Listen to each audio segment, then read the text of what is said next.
Okay, good afternoon, Lord Mayor, distinguished guests, colleagues, friends. My name is Jan Jędrzejewski, and I'm a professor of English and comparative literature here at the University of Ulster.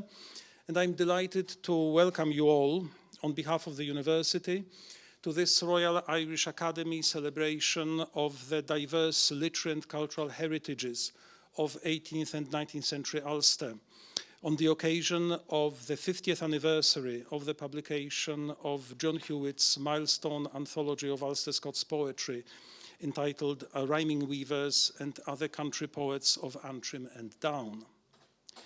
It has been quite a while since the Languages, Literature and Culture and Communication Committee of the Royal Irish Academy has held an official Academy event in Northern Ireland. So it gives me a particular pleasure to be able to see you all gathered here today on this new campus of the university, which in less than 2 years since its opening in 2022, has established itself as one of the most important centres of the cultural and artistic life of the city of Belfast, and indeed of the whole of Ulster. We are hoping that today's event, during which we will explore a number of key dimensions of the important period of Ulster's history, that was the late 18th and early 19th centuries, will provide yet another example of how, through the study and discussion of our cultural heritages, we can not only learn more about the past, but also develop our understanding of the complex factors which have contributed to the shaping of our identities, our ways of thinking, and our responses to the challenges we face in the world today. Before I ask the Lord Mayor to formally open our proceedings, I would like to thank everyone involved in the organization and the delivery of today's event.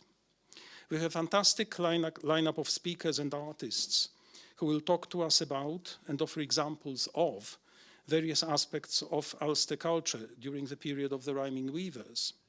Thank you very much for making the time to share your thoughts, expertise, and creative talents with us today. Thank you to the sponsors of the event.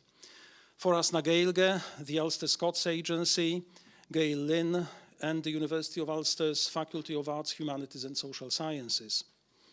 Thanks also, very importantly, to the two committees of the Royal Irish Academy involved in the organization of the event, the Languages, Literature, Culture and Communication Committee, and Kosztelian na Gaeilge Agus on Lien Hielci, and to the John Hewitt Society, which has co-organized the event with us, as well as to the individual colleagues who have worked with me over the past 9 months or so on the event steering committee. Finally, warm thanks go to colleagues from the Royal Irish Academy and from the university for their administrative and technical support, particularly over the last few weeks. Could I just also mention that there will be photographs taken during the event? I hope that's okay with everybody. The event is being filmed, but that will focus on the top table, but there will be pictures taken. So from the GDPR point of view, I hope everybody is happy with that. So now, without further ado, I'm honoured to invite the Right Honourable, the Lord Mayor of Belfast, Councillor Ryan Murphy, to formally open our event.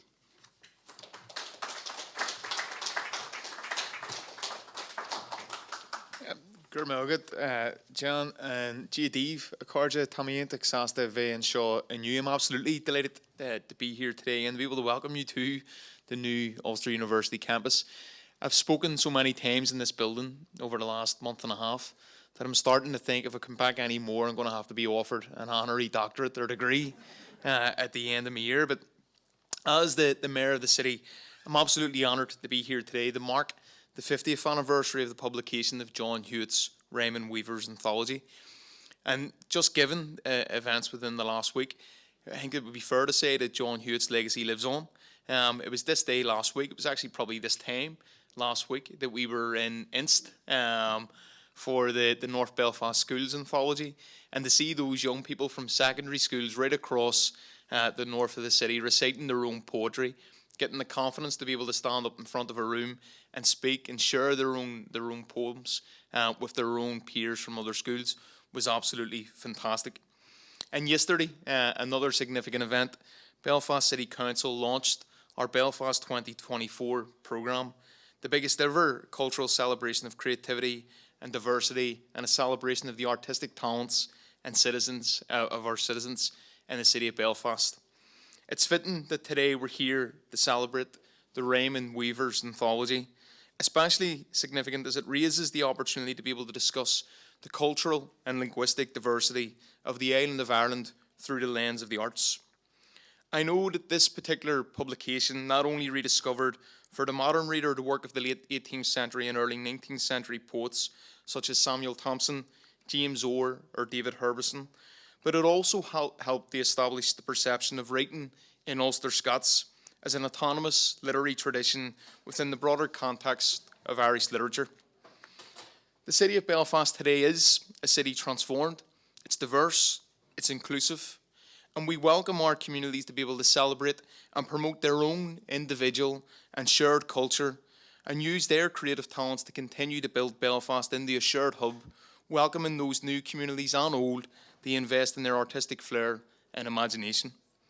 It's very fitting as we begin that celebration of culture in 2024 that we're here then today to celebrate the culture and the diversity of the literature of the 18th and early 19th century Ulster. I hope that everyone enjoys today's event with the keynote address from the poet Paul Muldoon and the artists and scholars with us here today responding to this theme in their own ways, a showcase of talent and creativity. So thank you once again for having me along for the opening of the event.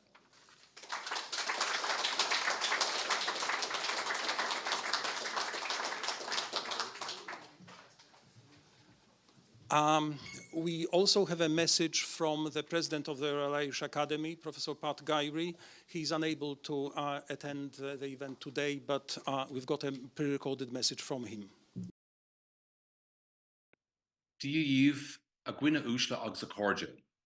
On behalf of the Royal Irish Academy, thank you for being here for the 50th anniversary of the publication of John Hewitt's Rhyming Weaver's anthology. As an all-island academy, it is with pleasure that we welcome you to this event, which has been organised as a collaboration between the Royal Irish Academy's Languages, Literature, Culture and Communications Committee, Ulster University and the John Hewitt Society. Cultural and linguistic diversity are assets that allow us as cities, nations and societies to gain valuable skills, insights and creativity. The Rhyming Weavers of Ulster are a prime example of this, enriching Belfast's history and contributing to making it the vibrant and innovative city it has become. A great thank you is due to John Hewitt too for chronicling their work and legacy so that we can celebrate it here today and hopefully for a long time afterwards too. I wish to thank the working group for this event, Professor Jan Jedziejewski and Professor Frank Ferguson of Ulster University and Professor Malachy O'Neill of Maynooth University for their expertise and organisation in putting this event together. Thanks to First na Gaeilge for supporting the event and our partners Ulster University and the John Hewitt Society who helped organise the diverse elements of this event each step of the way. Gur Mahagwiv agus Brunigi Tanaf Asanakoid. Slán. Thank you very much, Mr. President. Could I now invite my colleague, Dr. Frank Ferguson, to introduce our keynote speaker? The only person missing really from today's event is John Hewitt. I imagine that he would like very much to see where we have ended up in 2024 and the kind of events that we're having now that to him maybe 50 years ago might have seemed impossible. I think he would be absolutely delighted with having Paul Muldoon coming to represent him today.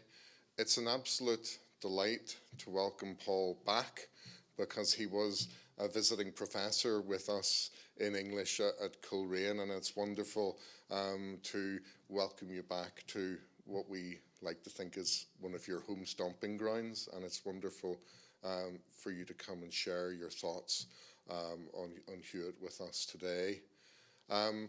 Another thank you is to NVTV. Hewitt, I think, would have loved the idea that this was being recorded, not just by one group, but by another, and particularly a group just round the corner, because we are close to the traditional printing streets of Belfast. So for Hewitt, someone who loved the idea of the book, this is a real home place for him. How do you sum up Paul Muldoon in those awkward couple of lines that people who introduce poets have to do? If you don't know Paul Muldoon's work, what have you been doing? Go and read some poetry. Go and read some Paul Muldoon poetry. There's a beautiful line in Paul's own website that says the following: Paul Muldoon is an Irish poet and professor of poetry, as well as an editor, critic, playwright, lyricist, and translator.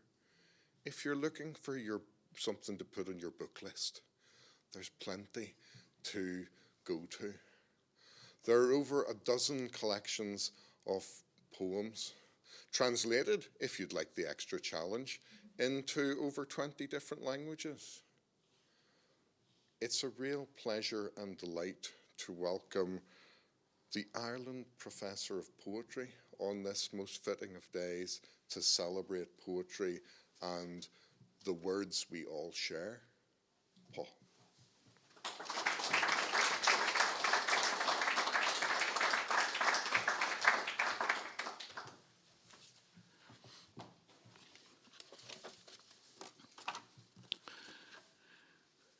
The Epicure's Address to Bacon. O fortune, thou hast been propitious, as I on Bacon am voracious. To worship it would be superstitious, or I would try it. For Lord, it is the most delicious soul of diet. So that's the opening of James Campbell's Epicure's Address to Bacon, and I thought it would be an appropriate way to kick things off today as we go for this little romp through this extraordinary range of poets. And as we've been hearing, gathered together there, the term anthology, as you know, means a gathering of flowers. Flowers in every sense, including a flowery potato or two, as we'll see later on. It's hard to believe that it's 50 years since this book appeared.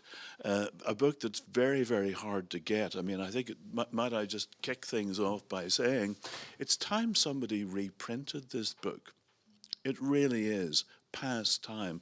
I had to ask, I don't like to ask Michael Longley for anything much, but I did have to ask him for a copy of this, and he very, very kindly obliged.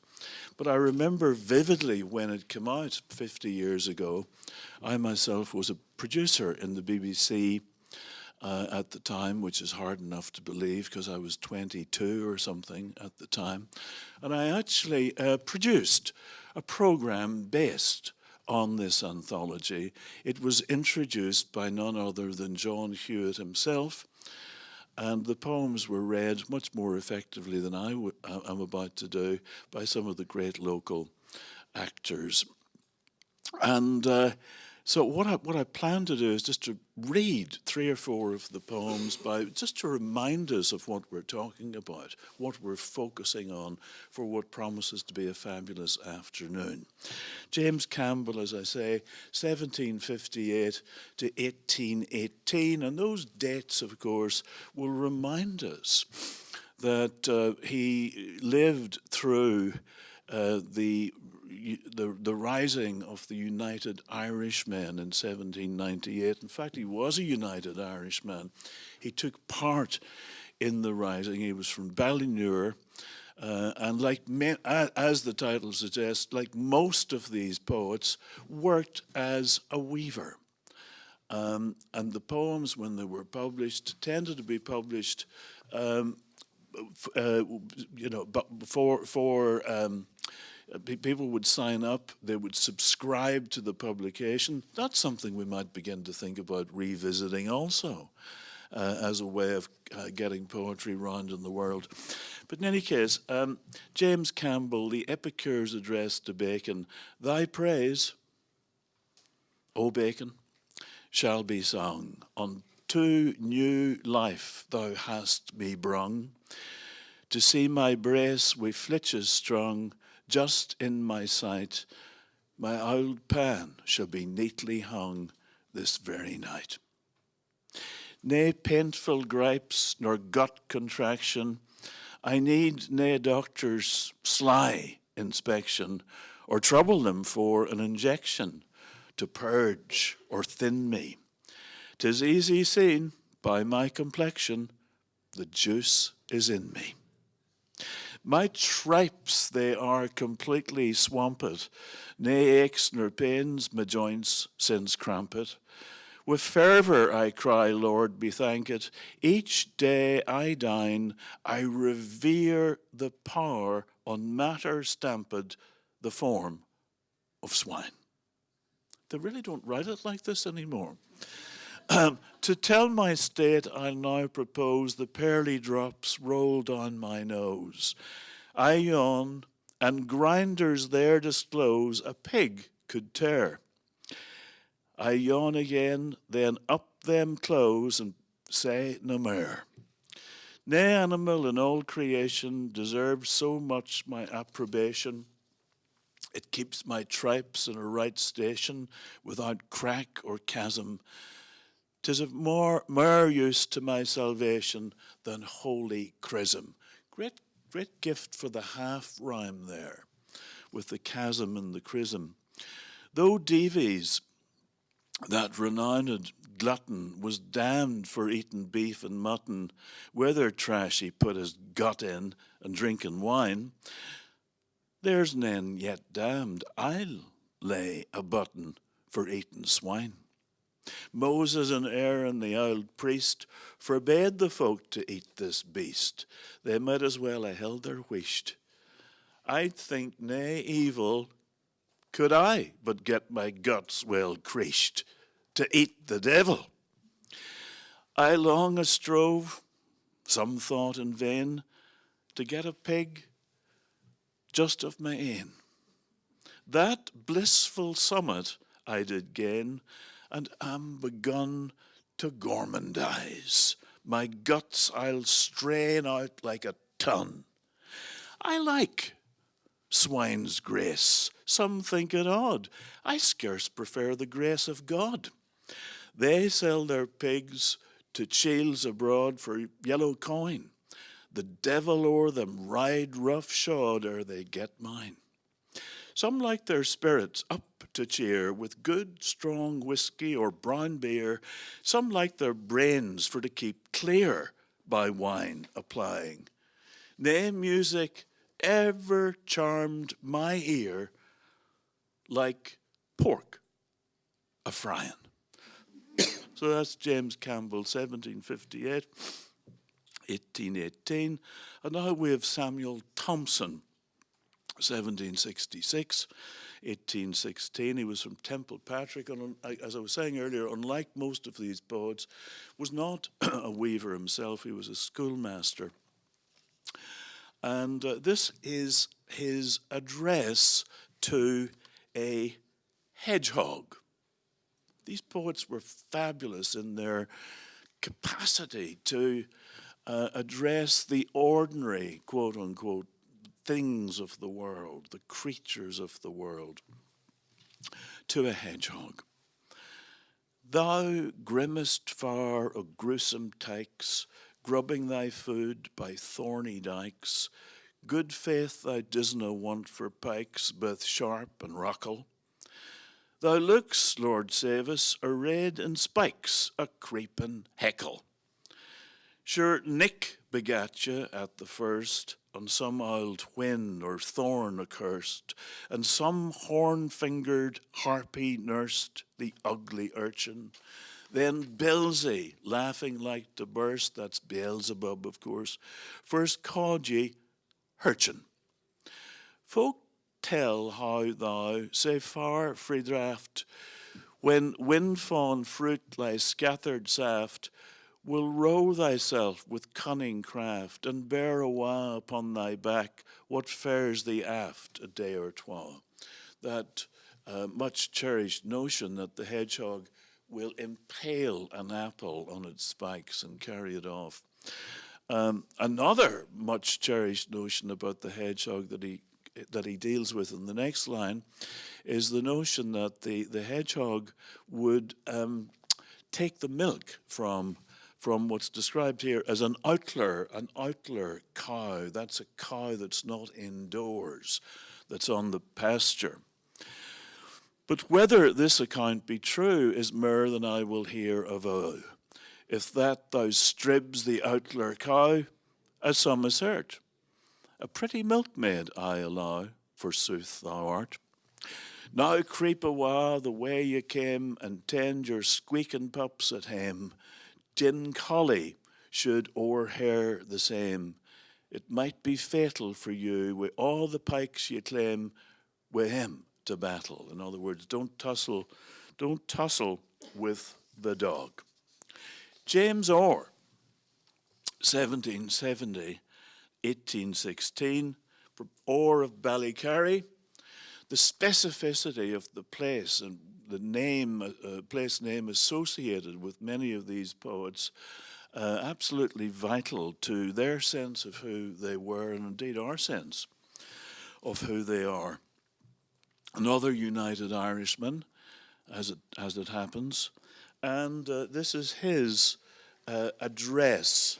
His it's actually a section of a longer poem which is dedicated, addressed to the potato. The potato.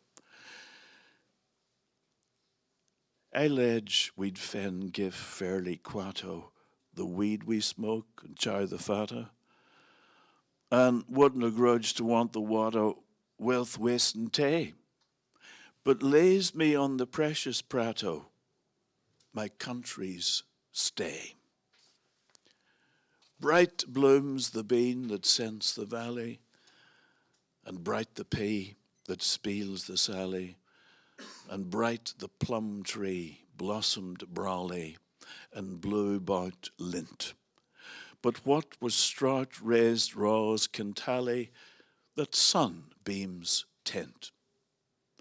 There's a reference in this next stanza to something my father used to talk about, potatoes and point, where you might have a piece of the bacon, or perhaps a little herring, or something along those lines, and you'd hang it up over the fire, maybe, or in a corner in the cottage, and you'd take your potato and point it at it.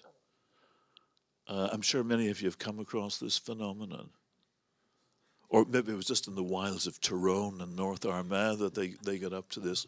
Clearly not, because in Antrim in this era, they were dependent, often, alas, on potatoes and point.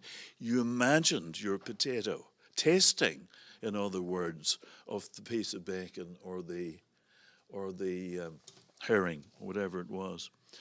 Wayworth, the proud prelatic pack, were point and pretos down at tack. With them galore and whiles a plack to make me frisky, I'll fen and barley freely lack, except in whiskey. Sweet in the morning after dashlin, the dough is, perthard o'er with mashlin. Creashed scones stand piled on plates or brizzling around the ingle, while a fanned wafy fast is fizzling and teacups jingle. Sweet to the bones that blithely enter at dinner time, the grace in centre. Grace, a play they make quite a lot of. Champed up with kale. It's great to see the tradition of champ still going strong. Champed up with kale in all the best Belfast restaurants, I'm sure, that pay the planter beans, parsnips, peas. Gosh, could a cautious covenanter wait for the grace. That's James Orr. And I'm going to close now with a poem by the extraordinary David Herbison. Those of you who have an interest might want to check out this, also very difficult to find, publication by Ivan Herbison. Ivan Herbison, some of you will have known along the way, a descendant of David, the Bard of Dunclug. This was published by the Dunclug Press, 1989. Another terrific book on the topic of the rhyming weavers. And so this is a poem that has an elegiac feel, I'd say, because it concerns itself somewhat with the end of the tradition, the fact that industrialization was really spelling the end of the era of the courtier weaving in his or her home. So this is the Old Wife's Lament for Her Teapot, David Herbison, 1800 to 1880, the Bard of Dunclug. And I leave you with this, and I look forward to hearing from so many of you here through the course of the afternoon and learning a bit more about the remarkable rhyming weavers. The Old Wife's Lament for Her Teapot. Alas, alas, what shall I do? My old black pot is broken too, in which I did sae often brew the wee drop tay, and thought it would cheered me through life's weary way. A better pot sure ne'er was made, it wouldn't avent the smallest blade. Still, when the tablecloth was laid, and it appeared, a smile out o'er my visage played, and all things cheered. Before I brought it for the town, it cost me nearly half a crown. Nor did I grudge it, it was so round and very snug. At every party it was down, throughout Dunclug. Long after it came to our house, I kept it for our Sunday's use. And when my daughters all got spruce and wanted men, then it got the sore abuse, both butt and ben. Whene'er their wooers came to see them, a wee drap tay they be to give them, for fear as I thought they would lay them alone to rove. They never failed with sweets to free them frae others' love. 'Twas then my teapot had to thole the power of mony a blazing coal, which gnawed me to the very soul to hear it cracking, while they prepared the buttered roll for lads to snack on. They burned it till it was as thin as my old wrinkled bloodless skin. I still must say it was a sin, to use it say, for lads that didna care a pin about their tay. But now my daughters are wed, and health and peace from me are fled. I find it hard to earn my bread and creamless tea, and wish I with the pot was laid low in the clay. For I'm sure I'll never see such joys as charmed my youthful me. The days are past when folks like me could earn their bread. My owl wheel now sits silently aboon the bed. And well may Erin weep and wail the day the wheels began to fail. Our tradesmen now can scarce get kale betimes to eat. In shipfuls they're doomed to sail in quest of meat. For that machine that spins the yarn left us unfit our bread to earn. O Erin, will you ne'er turn stern against your foe, when every old wife can discern your overthrow.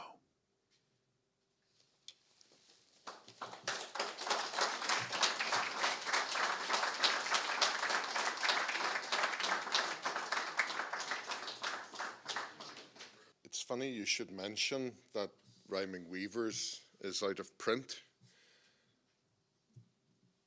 The John Hewitt Society are working on this, and we would love this year to see a new edition, if not perhaps for the John Hewitt Summer School.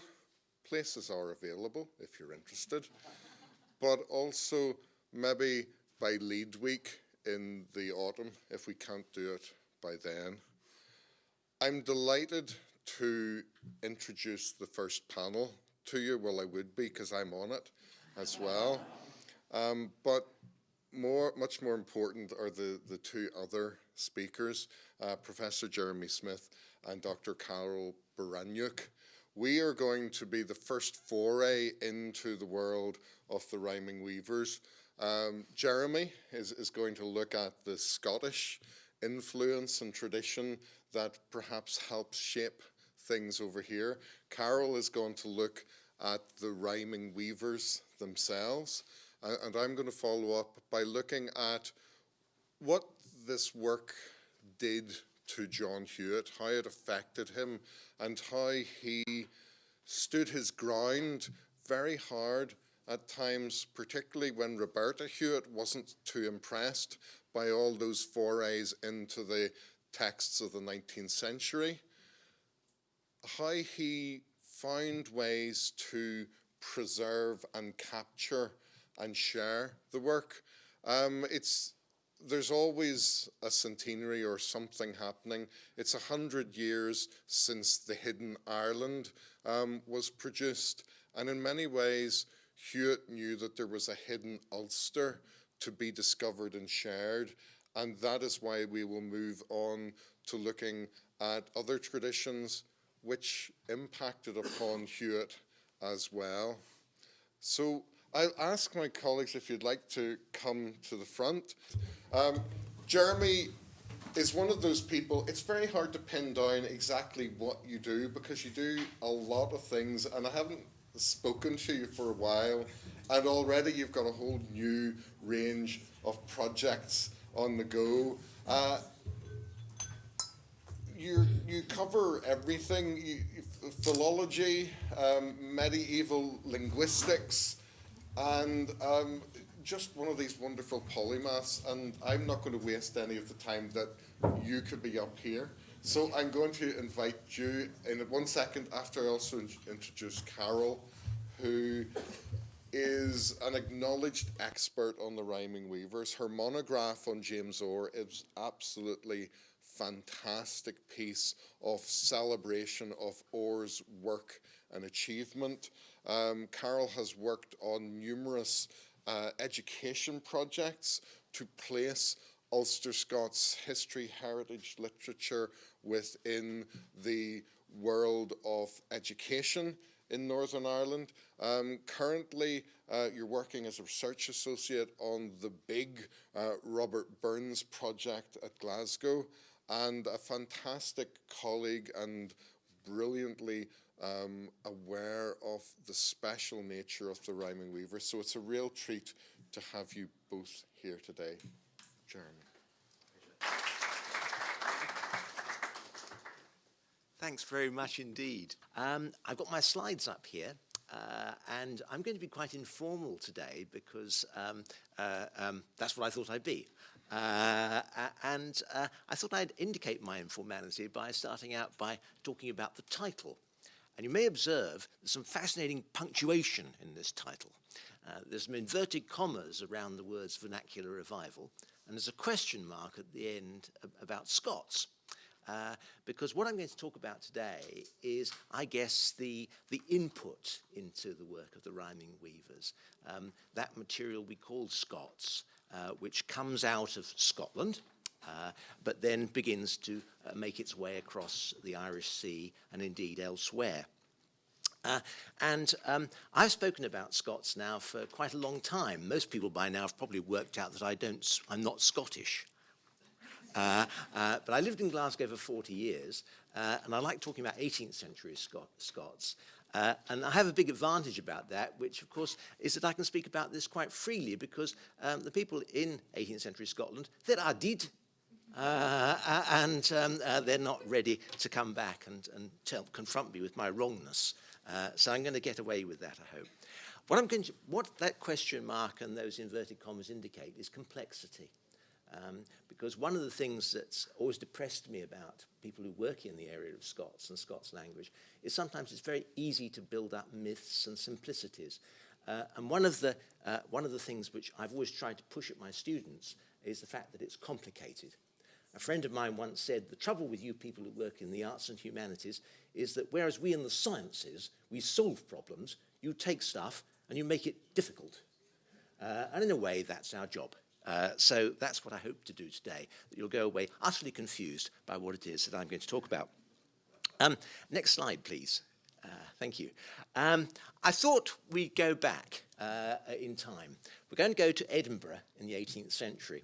And many of you will have walked up and down this street, the Royal Mile, between St Giles and the castle in Edinburgh. This is what it looked like in the 18th century. And you can still see aspects of that now, those gigantic lands, which are still to be seen, though much tidied up these days. I like to start with this picture because it captures something about the culture of this society. It's a culture of conviviality, sociability. You had to go out to eat a lot. Because if you set light to things inside those houses, they'd burn down. So you tended to go out for dinner a lot. And that kind of culture of conviviality and sociability underpins a lot of what it is that I'm going to talk about today. Because in that culture, we can start to see the origins of this thing that we've ended up calling the vernacular revival of Scots. Can we have the next slide, please? And the man I'd like to kick off with is this chap. This is Alan Ramsay. There are two Alan Ramsays, confusingly. There's an older one and a younger one. The younger one's a painter, and the older one is that man there. He's a fine figure of a fellow. That's painted by his son. You notice he's wearing a funny hat or turban, possibly preparing himself to wear his wig, because one of his main jobs was making wigs. He was a wig maker. But in many ways, he was the founder of what might be called Scottish souvenir tat. Because when you walk up and down the Royal Mile nowadays, you can buy a lot of things like that, fancy wigs and jolly brooches and things. And Alan was one of the founders of this. But it wasn't the only thing he did, because one of the things he did was, in some sense, to be the founder of what we might call the Scots that underpins the stuff that you're going to see in the Rhyming Weavers. Next slide, please. And I think probably the thing that is the most indicative of this is this collection. This is called the Evergreen, a collection of Scots poems wrote by the ingenious before 1600. And this is volume 1. There are lots of things going on that title page, and if we get a chance in discussion, I'd like to draw your particular attention to the thing at the bottom, which is Thomas Ruddiman, one of my heroes, but we may not get a chance to talk about him because I've got to keep my track of time. This Evergreen was actually one that has, in a sense, the founding moment of the Scots revival, because it's actually based upon an older work. It's actually an edition. It's an edition of a manuscript. And could I have the next slide, please? And this is what it's from. This is Edinburgh National Library of Scotland Advocates 116, the Bannatyne manuscript, which dates from round about the year 1568. And Frank Flagley said, what is it you do? And I suppose what I do is, I was professor of English philology. I'm a philologist. And I love things like this, because a manuscript like this talks to us in all sorts of interesting and fascinating ways. This is a collection of poems put together by a man called George Bannatyne. probably around about 1568, possibly a few years earlier. It's a collection of love poems. It's one of the major repositories of the older Scottish literary tradition. It includes poems by Robert Henryson, William Dunbar, various other figures. This poem here is a poem by a man called Alexander Scott, a prominent 16th century Scottish poet, and it has the rather gripping title of A Ballad Made to the Scorn and Derision of Wanton Women, which is what this poem is. And I've chosen it because, could we have the next slide, please? This is another manuscript, and again, I love manuscripts. This one is in the British Library, Egerton 2024, but it's later, because this is the manuscript which was actually the transcription by Alan Ramsay of that thing you saw just a few minutes ago. Okay? This is the one he prepared for his editor, the man who's going to print it, Thomas Ruddiman. And it's a fascinating piece of activity, because if you look very carefully at it, you can see something funny has happened to the words on it. Can you see the sort of scribbles on it there? Crossings out, little words that are put above. And I'd like to draw your particular attention to right at the top left-hand corner. Can you see that little word up there? Just about. I know it's a bit tricky in this room. It's the word what, W-H-A-T. But something's happened to it, because what's happened to it is that Alan Ramsay has come along and he's decided to correct it. He's replaced the W-H with Q-U-H, and over the U, he's put a little mark, like a breve. It's called a tittle mark. It actually has a technical term, as in jot and tittle. This is a tittle mark. And it was something that lawyers used to do to distinguish the letter U from the letter N.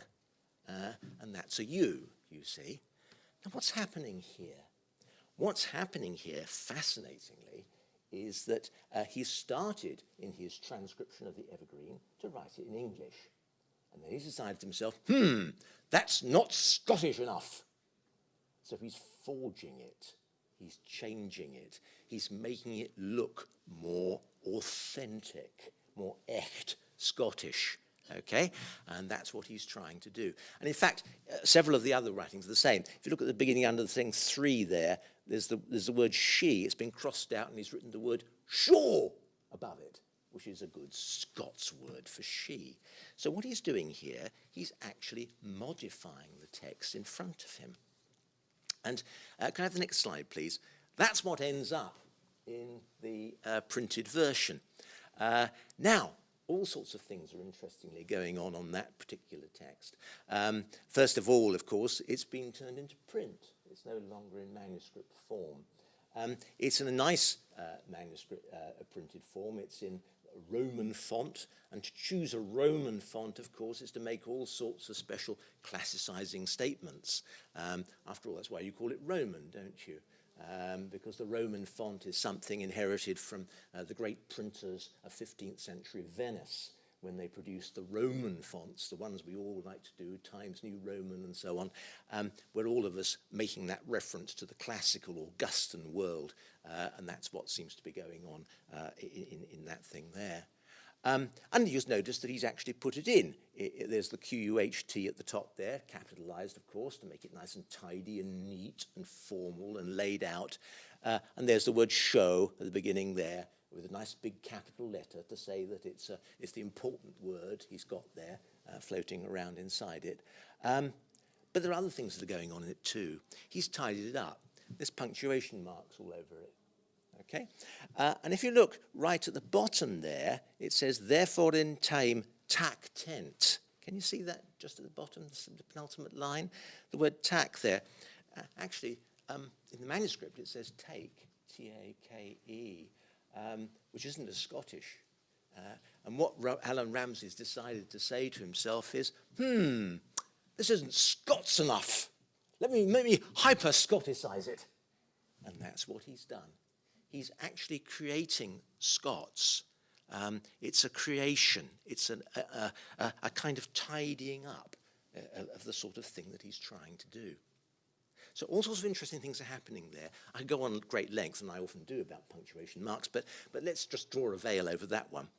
Can we have the next slide, please? I thought we'd jump on a few hundred years, and we've got to look at this man, because somehow he has to be there, doesn't he, in any discussion of Scots. And there's the picture of him that's launched many a biscuit tin and beer bottle, or indeed tea towel, to be found in distant Dumfries, but that's him in action. And as my climactic moment, I thought we'd move on to my next slide, which is the opening of Tam O'Shanter, which has appeared at many a Burns supper.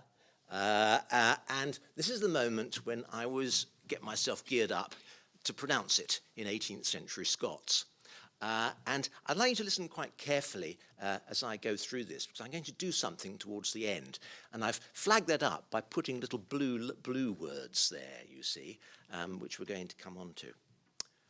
When chapman billies leave the street and drouthy neighbours meet, as market days are wearing late and folk begin to tuck the gate, while we sit boozing at the nappy and getting full and unca happy, we think not on the lang Scots miles. Notice the three stresses side by side with silent stress between. Scots miles are longer in the 18th century, more opportunity for suffering. The mosses, watters, slaps and stales that lie between us and our hame, where silts are sulky, sullen dame, gathering her brows like gathering storm, nursing her wrath to keep it warm. Did you notice what I did there? I suddenly changed, didn't I? I had another sort of pronunciation. Now, poets aren't, saving your presence, Paul, poets aren't particularly subtle people, but let me draw your attention to one or two of the things that are going on in those last couplets. Hame and dame, it's a Scots rhyme. It works in Scots. Storm and warm is an English rhyme. It doesn't work in Scots, because the Scots pronunciation of warm is warm. A warm and storm doesn't rhyme, doesn't work, but does rhyme in English. Okay? And just in case you missed that, gathering a brows like gathering storms, a simile. And nursing a wrath to keep it warm, a metaphor. Okay? And just in case you missed that, it's a metrical deviation from de-dum, de-dum, de-dum, de-dum to dum-de-dum, de-dum-de-dum. Okay? So it's drawing attention to things. What's going on here? What's going on here is the conflict between, or the complexity, or the interaction between Scots and what's called Scottish Standard English, the new refined form of English, spoken in North Britain, purged of vulgarity. And that's what we're seeing floating around in here. What we've seen in the 18th century then in Scots has been a tidying up, an organisation, a presentation of a particular kind of language, a language which relates to the sort of things that are going on in English, the sort of things that we can expect in the Athens of the North, this enlightened city, methodising of Scots, the forging of the language in the best sort of way. And that's a moment which is where I will pause, because I think I have passed my time. Thank you very much.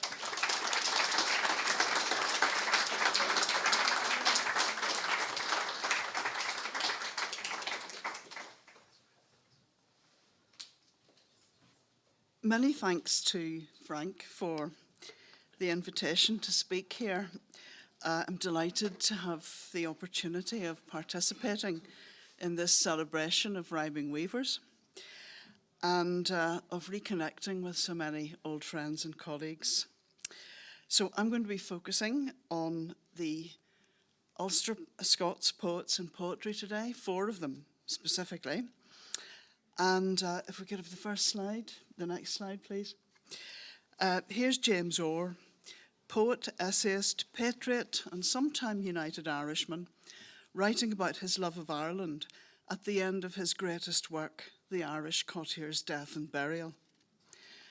Erin, my country, while thy greensward gilds the good man's grave whose fall I strove to sing, 10,000 courtiers toiling on thy wilds prize truth and right above every earthly thing. Full many a just man makes thy workshops ring, full many a bright man strips thy meads to mow. Closer in thy distress to thee they cling, and though their fields scarce daily bread bestow, feel thrice more peace of mind than those who crush them low. It's a poem which honours and celebrates the rural Scots-speaking labourers of the north. In spite of hunger, poverty, hardship and insecure tenancy, they made up vibrant local communities and embraced their Irish homeland. Most of the poem is in broad Scots, into which it modulates following an opening stanza in standard English, returning to English for this final stanza. In that respect, it follows a similar pattern to Robert Burns's poem, The Cotter's Saturday Night, and it employs the same dignified Spenserian form. Incidentally, the great Scots linguist, Professor John Braidwood, who taught for many years at Queen's University, Belfast, once commented that in this instance, Orr's piece was written more securely and consistently in Scots. But both Burns's poem and Orr's sit within a Scottish tradition of vernacular verse, which stretches back to Ramsay in the early 18th century and ultimately to the great Scots poets of the medieval period, some of whose work was republished and read avidly in Ulster. Orr's Irish Courtier is in some respects a riposte to Burns, who idealises the cotter's home as a place of security where the cold wind never seems to blow. Orr has written his courtier as a compelling representative of the neglected rural poor. While he extols the dignity, humanity, and kindliness of these folk, Orr doesn't miss the chance to depict in full force our appalling Irish weather, where wind and rain bait sair, and to highlight the precarity of the tenant labourer's life. He also offers a finely observed, effective portrayal of a community wake, showcasing the piety and confidence in expounding biblical text and concepts of which even the humblest members of this dissenter community are capable. Could we have the next slide, please? Believe an old man lifts the word of God, gies out a line and sings a grief and pain, reads o'er a chapter chosen as it should, that marks them sure the dead shall rise again, and prays that he was hand has gien and ta'en, may be the orphan's guide, the widow's stay, and that, remembering death their health began, they all may walk in wisdom's heavenward way, like him, the man of worth that's now a clod of clay. The opening and closing stanzas are formal pronouncements on the forlorn state post-union of the island of Ireland. But for the stanzas directly representing his own people, Orr employs the native tongue he spoke daily in Ballycarry, County Antrim. He is implicitly marking the Scotch tongue as one of the distinctive languages of the people of Ireland. Ulster poets throughout the 18th and 19th centuries shared with Orr his commitment to Ireland, though not all shared his politics. Next slide, please. Orr's friend and sometime mentor, Samuel Thomson, and later poets such as Thomas Beggs, Sarah Leach, Samuel Ferguson, Robert Huddleston, and David Herbison all feature alongside many others in John Hewitt's Rhyming Weavers collection. All celebrated Ireland's landscape and her people, drew on her history and folk traditions, and provided often excoriating commentary on politics, government, and social conditions. As vernacular poets, they brought the dynamism of the ancient and contemporary Scottish vernacular poetic tradition, with its characteristic verse forms, into work that addressed Ireland and Irish issues. They were adept also at code switching, slipping from pithy vernacular Scots into sophisticated English, sometimes within the same poem. Our present-day preference is for the earthy voice of the vernacular poet, with its apparent naturalness and spontaneous rough beauty. But Orr and Thomson and the rest were poetic craftsmen, prepared to adapt their language judiciously to advance the political and social causes they considered significant. Next slide, please. Often they chose to address formal subjects such as classical literature, politics, or philosophy in Ulster-Scots. It was a means of asserting the authority of the common speaker, of owning spheres and subjects from which ordinary folk were often excluded. It excluded in its turn outsiders, allowing the writers to communicate on ideas and topics considered subversive by their social superiors, and its use dignified the language of the people, demonstrating its fitness for grappling with complex issues. Samuel Thomson, like Orr, employed traditional Scots language and stanzas to address the moment in Irish history he inhabited. A hedge schoolmaster and the driving force within a network of writers that met at his cottage home, he was a frequent contributor to the poetry column in the Northern Star, the United Irishmen's Belfast newspaper. And at this point, I have to thank Paul for his superb reading of a much longer extract from To a Hedgehog than I have time for. So it was great to hear that. Before I came to speak, I'm just going to have a chance here to quote you a verse or two. His poem To a Hedgehog exploits the sly, wry tone of a canny Scots speaker, which finds a perfect vehicle for expression in the 6-line standard Habbie stanza so often employed by Ramsay, Ferguson, and Burns. But it also demonstrates the poet's familiarity with Scottish Enlightenment philosophy and the political writings of an age of revolutions. The diction and tone of To a Hedgehog recall Burns's address to the Deil. Next slide, please. And even the flighting tradition of older Scots verse, in which poets traded insults in hectic tirades. The speaker speculates rudely about the hedgehog's diabolic associations and how it was likely begotten by Owl Nick himself on a whinbush, the yellow gorse characteristic of the Ulster countryside. And his epithets emphasise the hedgehog's weird, prickly ugliness. The grimmest far a gruesome tykes, grubbing their food by thorny dykes. Good faith, thou disna want for pikes, baith sharp and ruckle. Thou looks, Lord saves, a red and spikes, a creep and heckle. The comparison of its quills to pikes seems a deliberate allusion to the classic weapon of the United Irishmen's foot soldiers. So the hedgehog creeping through the countryside now appears a symbol of that secret organisation. Thomson hints at continuing covert United Irish activity in rural districts, even after the 1798 rebellion has been suppressed.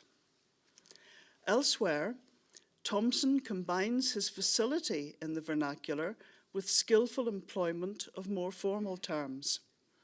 The rural-sounding speaker who has related folk beliefs about the hedgehog also utters an exclamation deploring superstition, like any educated man of the Enlightenment era.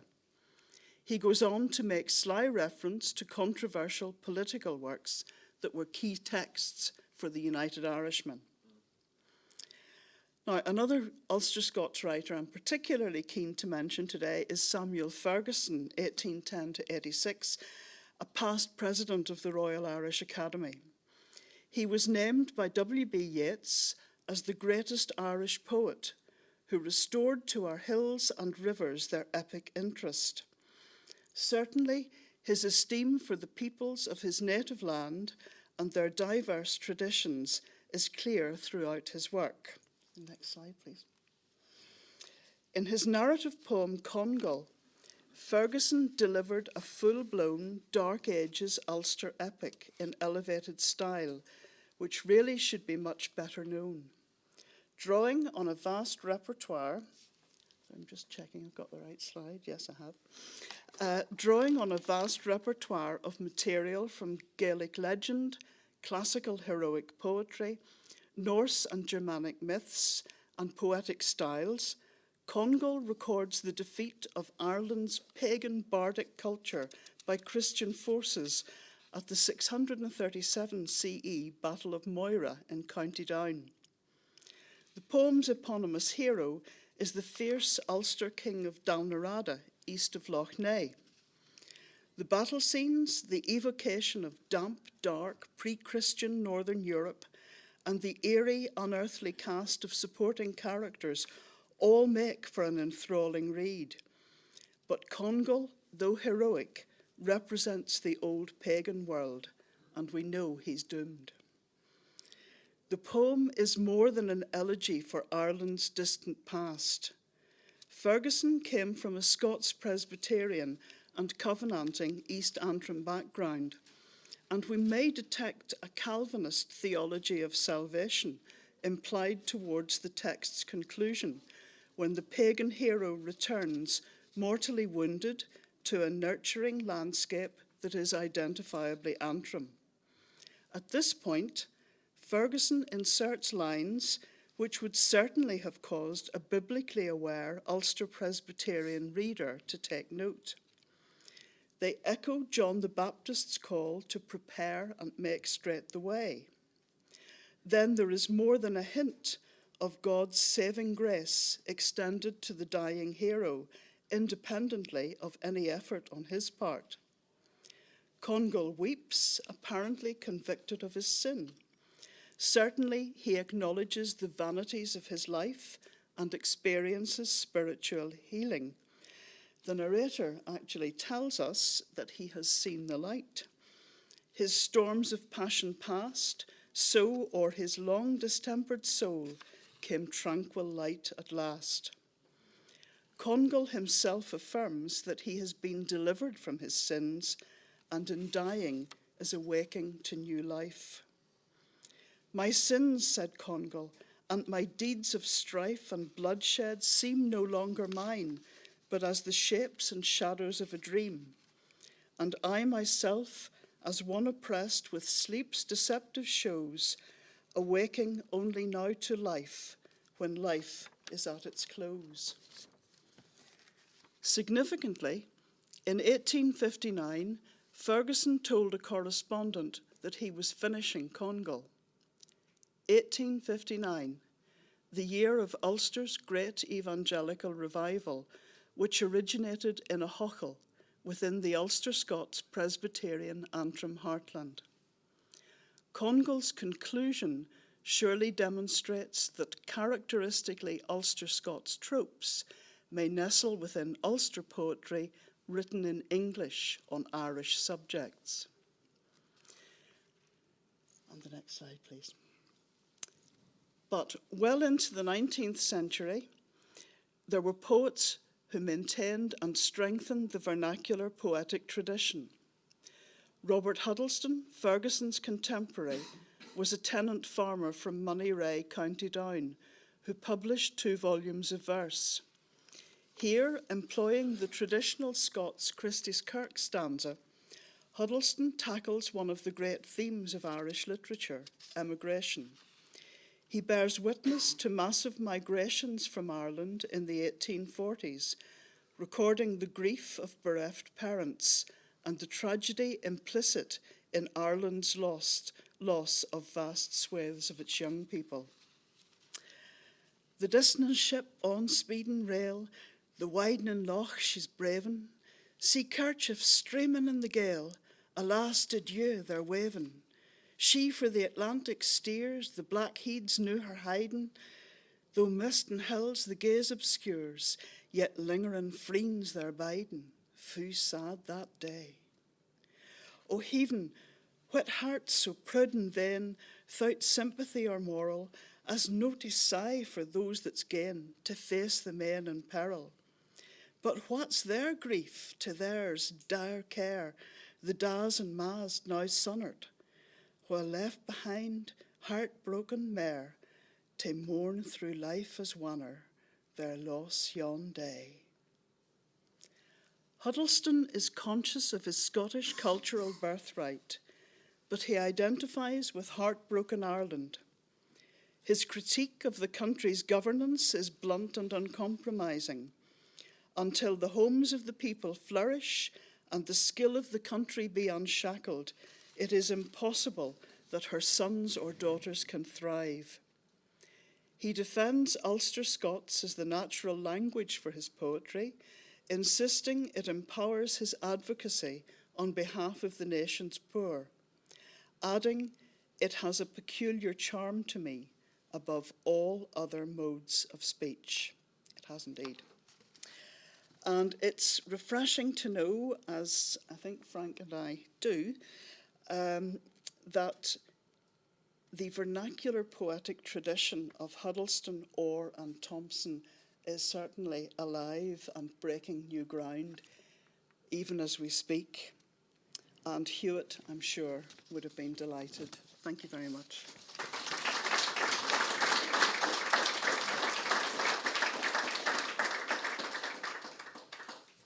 I come with a health warning. Ulster-Scots is addictive. That's why they've tried to change the spelling from crack to crack. So be careful. A note in from Balaki suggests the following. I mean to say the rhyming weavers don't thread my looms and through my levers or link me to the border reivers as they did Hewitt. His own he called those old believers which I could not. And yet my neighbours bummed and blowed and happed themselves up till it thowed.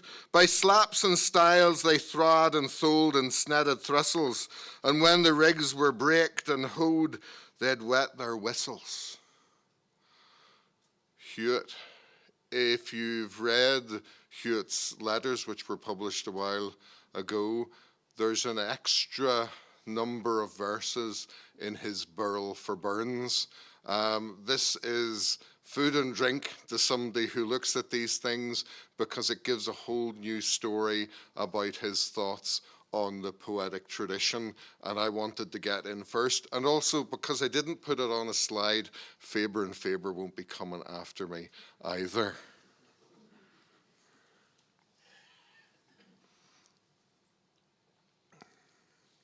Couple of things I want to talk about. I'm very conscious of time, and Jan is sitting here looking at me, hinting 15 minutes and no more. So you can give me a nod or throw something at me, Jan. I want to really celebrate Hewitt's role in the Rhyming Weavers.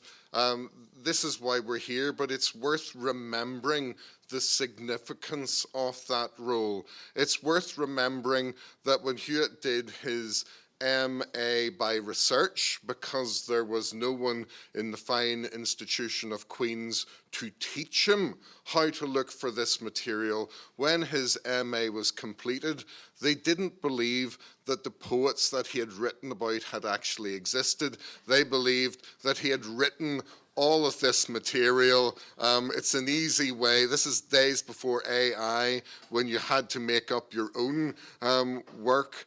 The professor at Queen's had to go down to the Linen Hall Library and actually discover for himself that the work was there and on the shelf. So it's worth reminding ourselves that it's not that long ago that everybody thought this was made up. I also want to talk about the process of the Rhyming Weavers as a process as much as a single publication. For Hewitt, it was a kind of life's work, and as Carol has talked about, there is also a sense that this is not a tradition that somehow was dead and buried. It continues, and the material that people who write in vernacular Ulster-Scots is still occurring, and people are innovating and doing new, amazing things with it. And this is being published in anthologies, such as Yarns, which, did you bring any copies? There's some copies if you want to look for this, but there's also the annual Linenhall Library competition in Ulster-Scots as well, and we have the odd winner of that sitting in the audience. This is not a dead, forgotten tradition. This is a tradition that finds its substance in a whole host of other examples of a living tradition.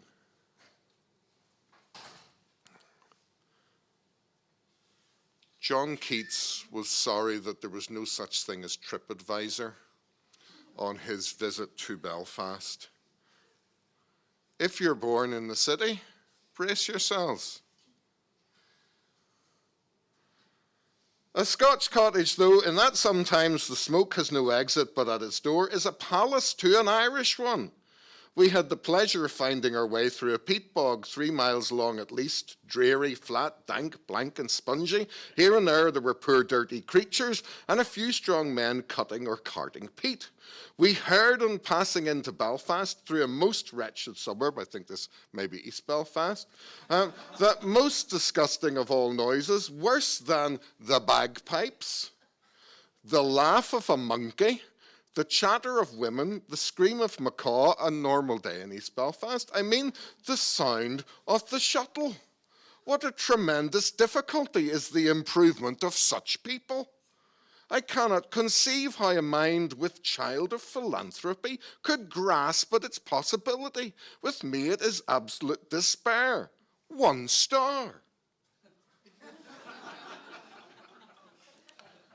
How does one come back from that? Well, in many ways, this is something that Hewitt came back to, because rather than the rather angry John Keats bumbling his way on one attempted and really failed visit to understand what was going on here, Hewitt spent a long time looking at the supposed absence of writing, or the supposed absence of a tradition in this place. He fought against the concept of a void.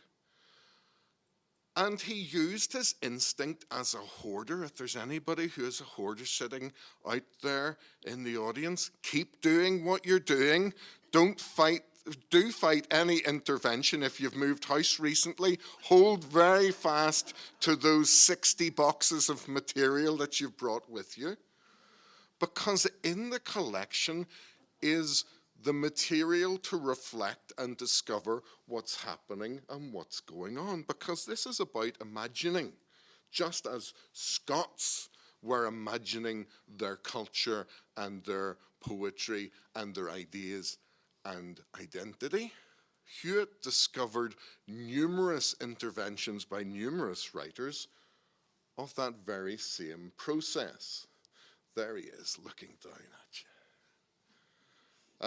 And North Belfast, born, educated, spent a long time really as someone working within the museum sector, although a number of poems were written, important poems about effectively pacing out what it meant to be a writer in this place and how you understood your sense of being as a writer when perhaps writers were not terribly well looked after. If you see how much is spent on writing and the arts in Northern Ireland compared to the Republic and elsewhere, we still have this difficulty of not supporting the arts. Hewitt fought against that, and really in his retirement, I would argue, came into his own as a poet. Although he had been writing for many years, it's really after retirement that he allows a sense of concentration of that kind of focus. What was his methodology? The discovery of his particular voice and his particular literary tradition, which Carol has mapped. And a belief in a time when it's very, very stringently difficult to be an in-betweener, he reveled in the variety of identities that he had, and he loved the concept perhaps of living within a region rather than living within a single state. A dissenter throughout his life, a supporter of important causes, and it is said as well, someone who sat with a whistle by the phone during the worst times of the Troubles, waiting for somebody to phone and give him a bad call. No one ever did, of course. You were too frightened to get a response from Hewitt. We look at three things when we look at his approach to the rhyming weavers. The concept of place, those small townlands which had a poet, were important. Those small places were as big and significant as Belfast or Derry. They were significant because they were places of poetry and the arts and the human expression of life that was found. And they were also something that led to his sense of why collection is important. As much as he was a Belfast person or a Coventry person, he was also somebody who could reach out and discover the other sort within the world of the glens. He stayed at the lodge for many years, wrote about it, photographed it, let Roberta do the cleaning and the getting ready and the preparation and practically the translation of everything. He was seen as kind of the slightly odd artistic person. Roberta did the shopping and making sure that everything happened. The glens, he says, had it not been for that, he would have been another kind of person, another kind of poet, someone who reached out into places that informed him and gave him a sense of who he was. It was also a sense of play. If we want to think of the significance of the rhyming weavers, it is because it is the play of language that Hewitt loved. He is getting excited about these writers, not as the stuffy museum person that some people thought he was, but as the young firebrand intellectual discovering that there were hidden voices on his doorstep and wanting to communicate to the world about them.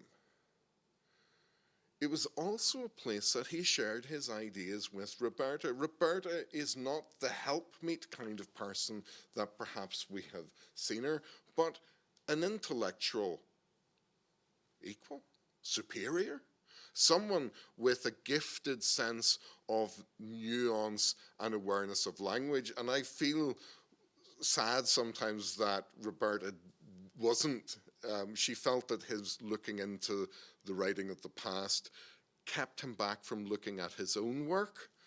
But this intellectual discussion that they have throughout their married life, I think also helps us understand a lot about Hewitt and a lot about the things that he wrote about and collected.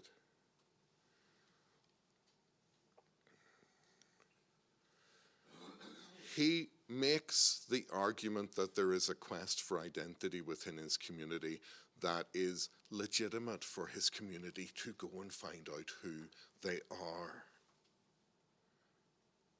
This leads to poetry, to verse, to a mapping out of not just the sort of personal ambit that comes from him walking about places in the Glens or Belfast, but this leads to a wider sense of who he was and how he fitted in to the tradition.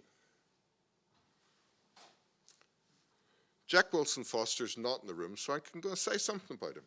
He said that Hewitt's writing was like the planted landscape of Protestant Ulster. Visually, his lines are neat furrows across tidy fields of poems. Stylistically and thematically, he rarely strikes out into rough countryside. I would also argue that, like plough lines, like snowflakes, like fingerprints, those kind of verses have their own individual and indeed uniqueness about them that perhaps we might need to look at Hewitt's writing again. Because there are things going on in his writing that perhaps we didn't know. When Catherine White and I were working on the publication of John Hewitt's autobiography, we came across a storehouse of amazing hints of what had inspired him as a writer. One day, this woman brought a little box of cloth into the Ulster Museum, and it was claimed to be from the mummy that was in the museum. She also brought a verse alongside that, written by the 19th century poet Francis Davis. And of course, the young Hewitt at this point has no idea who Davis was or why this was significant. And one of those awful moments that he lets the woman walk out without realizing the significance of having that conversation. The book, Northlight, is full of these moments of his realization in later life, of the significance of those events. Significant, I would say, because he points the way to the writing about an Ulster-Scots literary tradition. In his dedication to the Rhyming Weavers, he dedicates it to Brendan Adams, the honorary archivist of the Ulster Folk Museum. This is a significant act of realization of how important it is to have a folk museum that represents the materiality and archival holdings of the folk, of people. And it's really exciting to know about the reawakening project that's going on at the Folk Museum, and it's a really, really exciting time, 60 years after that. I could also talk about the conversations I've had with one of the archivists about a line in Huddleston, which would actually make about an hour-long talk in itself, but I'll save that for another time. I'll not read this poem, but at the core of this poem is the idea if we share our collections, we might unclench and understand our languages. And Hewitt's purpose was to do that with this book. There's a hint at the box loads of material that Hewitt sent to Ulster University from his manuscript trawl and his printed book trawl of materials. Every line on the page on the left-hand side is a book which he had either seen, collected, or knew was somewhere in a library in the province or somewhere further afield. There he sat, ensconced in his library, that he told people that he could close his eyes and put his hand behind and take a book from one of the Rhyming Weaver texts, and he would know which one it was because of the feel of the book. That shows dedication. He recovered these writers for us.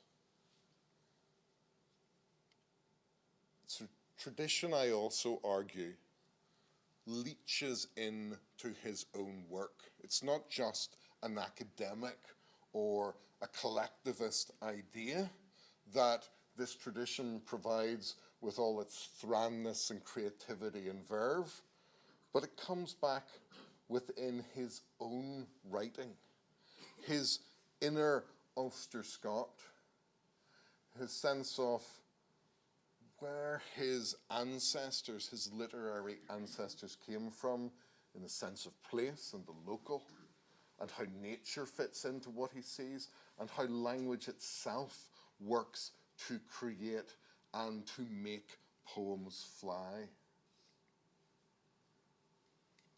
If the later Hewitt is a poet at times who proclaims a sense of failure, of not kind of quite getting it right, I would argue that this is not true at all.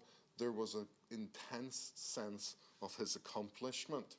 And occasionally, the language of the Ulster-Scots came out in his work, so that while we might have some things like a local poet in which he's writing the death knell for the rhyming weaver tradition, at other times the local community comes and speaks to him, even if it makes fun of John Hewitt. He talks in the Clink of Rhyme about a young person who comes to find out how to write poetry, and the following happens. I showed him how with little cost his thought was better far engrossed in the blank verse of Robert Frost, and as a duck takes to the burn in which it's tossed, he tried his luck. Success. The lines came supple, honest, clear, true to the country atmosphere. There was no flowery discourse here, but honest phrasing, and half a dozen times that year he sought my praising. But then he shares the work with a local poet. And while she listened to him dumb, with not so much as haw or hum, then sucking at her toothless gum, she said, I think I'd rather hear the thoughts that come in lines that clink. Clink is a wonderful Scots word for the power of rhyme to bounce off each other perfectly. Hewitt allowed himself to be made fun of because the tradition was alive and lively and speaking to him in ways that perhaps he even couldn't capture.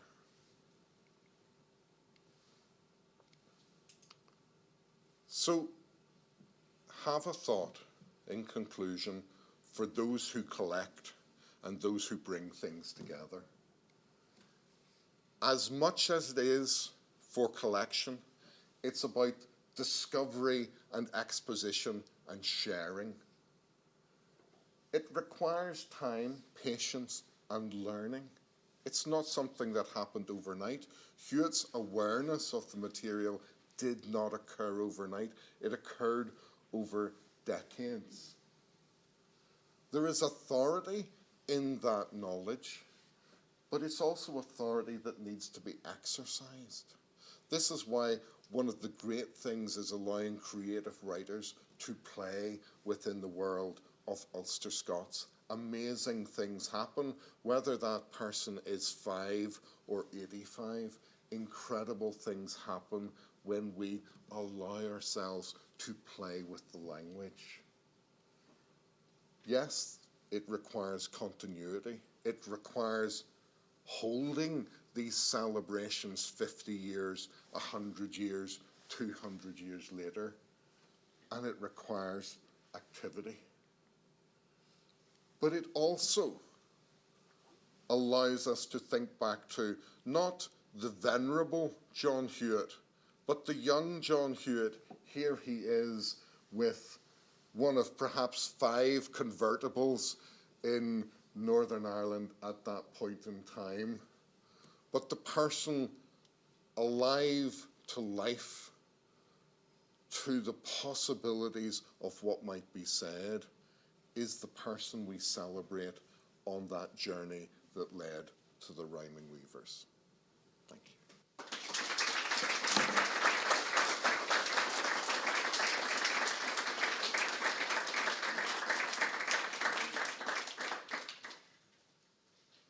What might be your favourite aspect of the process that leads to the rhyming weavers, to put it to both of you?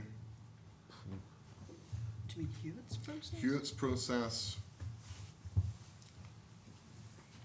Could we have got by without the rhyming weavers? No, I wouldn't be here today without the rhyming weavers. I can say that fairly definitively. It's probably different for Jeremy. Well, I'm not an expert on this material. In fact, Frank was the man who introduced me to him, so that was fine. What has impressed me about what we've been hearing today has been the fact that language isn't something that sort of sits there on a mantelpiece, you know? Sometimes in activist communities about language, you get the impression that they'll say, yes, this is Scots. Here it is. I'm going to put it on my mantelpiece. I'm going to observe it. I'm going to polish it. I'm going to preserve it in aspic. But what has impressed me about the material we've been looking at today has been that this is a living thing. Language is the shared tool. It only exists when people are using it with each other. And when we looked at those last examples, the ones with the Robert Frost poem, that's a very old verse form that's been recuperated, been brought back, and start to be used again. One of the things that's always struck me when I talk about language issues has been that people sort of often take it away from the human beings who are deploying it, because it doesn't really exist outside that. It's something that's the shared tool. A friend of mine who worked for the BBC a few years ago, I had an interesting discussion with him about things. I said, "What do you get complaints about when people write in? You know, is it violence? No, people love that. They love watching people hammering each other into a bloody pulp. That's the kind of thing we enjoy. What about nudity? No, they love it. More nudity the better. That's the kind of thing we want on the BBC. Absolutely. Bad language. Oh, that brings out the Green Ink Brigade. Everybody writes in about bad language because that's the shared tool. And when it's as though someone's coming into your own personal space and using bad language and insulting you, you see. I don't know if you drive, and have you ever made a comment on other road users and their qualities? Sometimes I will maybe allow some vulgar expression to pass my lips as to other people. I remember vividly when our daughter was little, the voice from the back saying, "Who are these buglers, Daddy?" You see, ever since then I've been careful. But I would never do that to their face. That's because it's the shared tool, you see. You've got to be very careful with shared tools. And what's happened with the kind of language we've been looking at today is this is material that's been shared and it's been moved around. It's come from the past, but then of course it's been reinvented and reinterpreted, reimagined. Okay? Just like Alan Ramsay was doing in the 18th century. He reimagined the Middle Ages and then brought it into the 18th century, just as people have taken the 18th century and reimagined it into the world of John Hewitt. That's my take on it. Sorry about that. I got carried away there. I couldn't restrain myself. I think from my point of view, the Rhyming Weavers collection appealed to me as soon as I was introduced to it. Well, for a number of reasons, because as a schoolgirl, and you'll appreciate this was not yesterday, I had the great pleasure and privilege of hearing John Hewitt and John Montague give their series of talks on the Planter and the Gale, illustrated with readings from their poetry. Just, in the fairly early days of the Troubles in the 1970s. And the power of the work of both poets really gripped me as an A-level English literature student, and Hewitt was always in my head after that. I went to university in Scotland for my undergrad degree, and came across literature in Scotland which used language that I was very familiar with from home, really, and felt I had a bit of an advantage over some of the students who had come up to Stirling from England in that respect. And I remember a tutor asking me once, if you're not from Scotland, do you find this difficult? And I said, well, no, actually, because we hear a lot of those words at home. There are a lot of Scots-speaking people in Ulster. And he looked at me, and he didn't actually say it, but his expression said, your head's cut, because this was clearly news to him, that we had such a strong Scots-speaking tradition here in Ulster. And so when I carried the interest in the language with me all through my life, and then when I was introduced to rhyming weavers, when I was making a study of local language, just everything connected. The experience in Scotland, the hearing Hewitt when I was still a schoolgirl myself, and so on. And then his collection, because it set the poets terrifically in that introductory section into their social and historical context. That started to grip me as well. And then as I read the poems, as someone whose specialism was English literature, I read the poetry and realised these aren't just cute little pieces of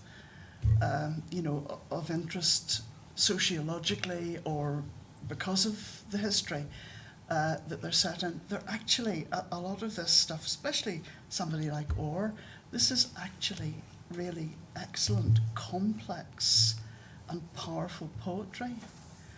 And I will always be very, very grateful to Hewitt for opening that world up to me, and which led ultimately to what I'm doing today.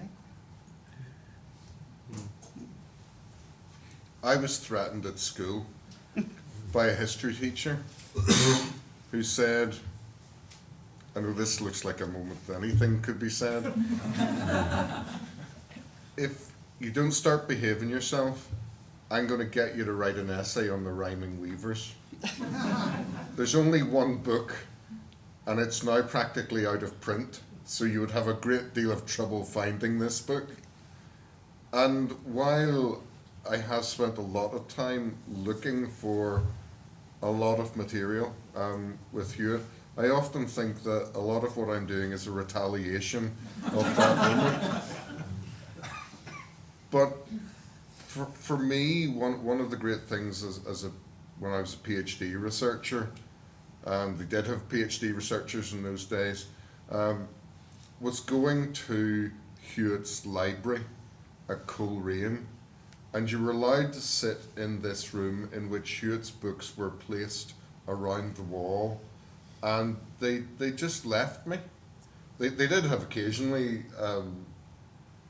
librarians who would come in and check that I hadn't taken anything away, but you were just allowed to read the material rather than make assumptions about the material.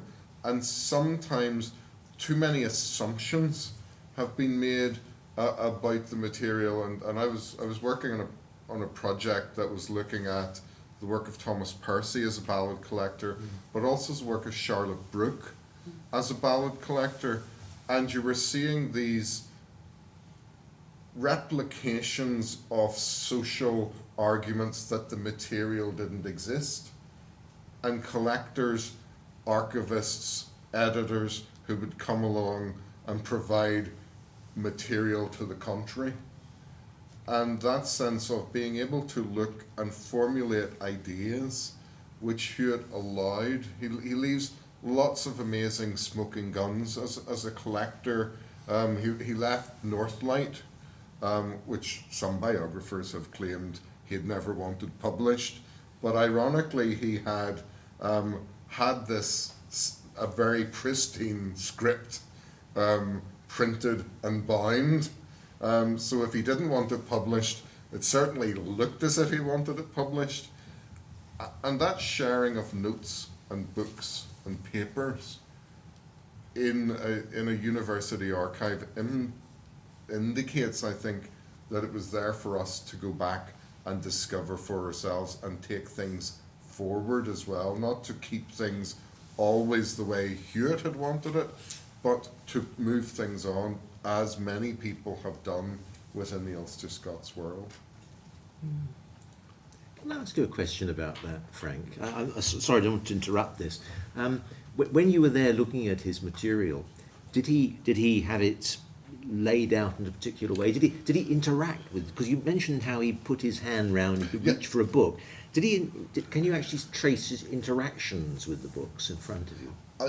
I think people who perhaps saw, and maybe Paul could talk to this more, the people who went to see him in the early 70s, you were ushered into this room, and it was quite interactive, where he would lift things down, and he knew he was at the control room practically of his ability to reach out and touch things and know books by touch. Yeah, I was thinking about whether he wrote on them.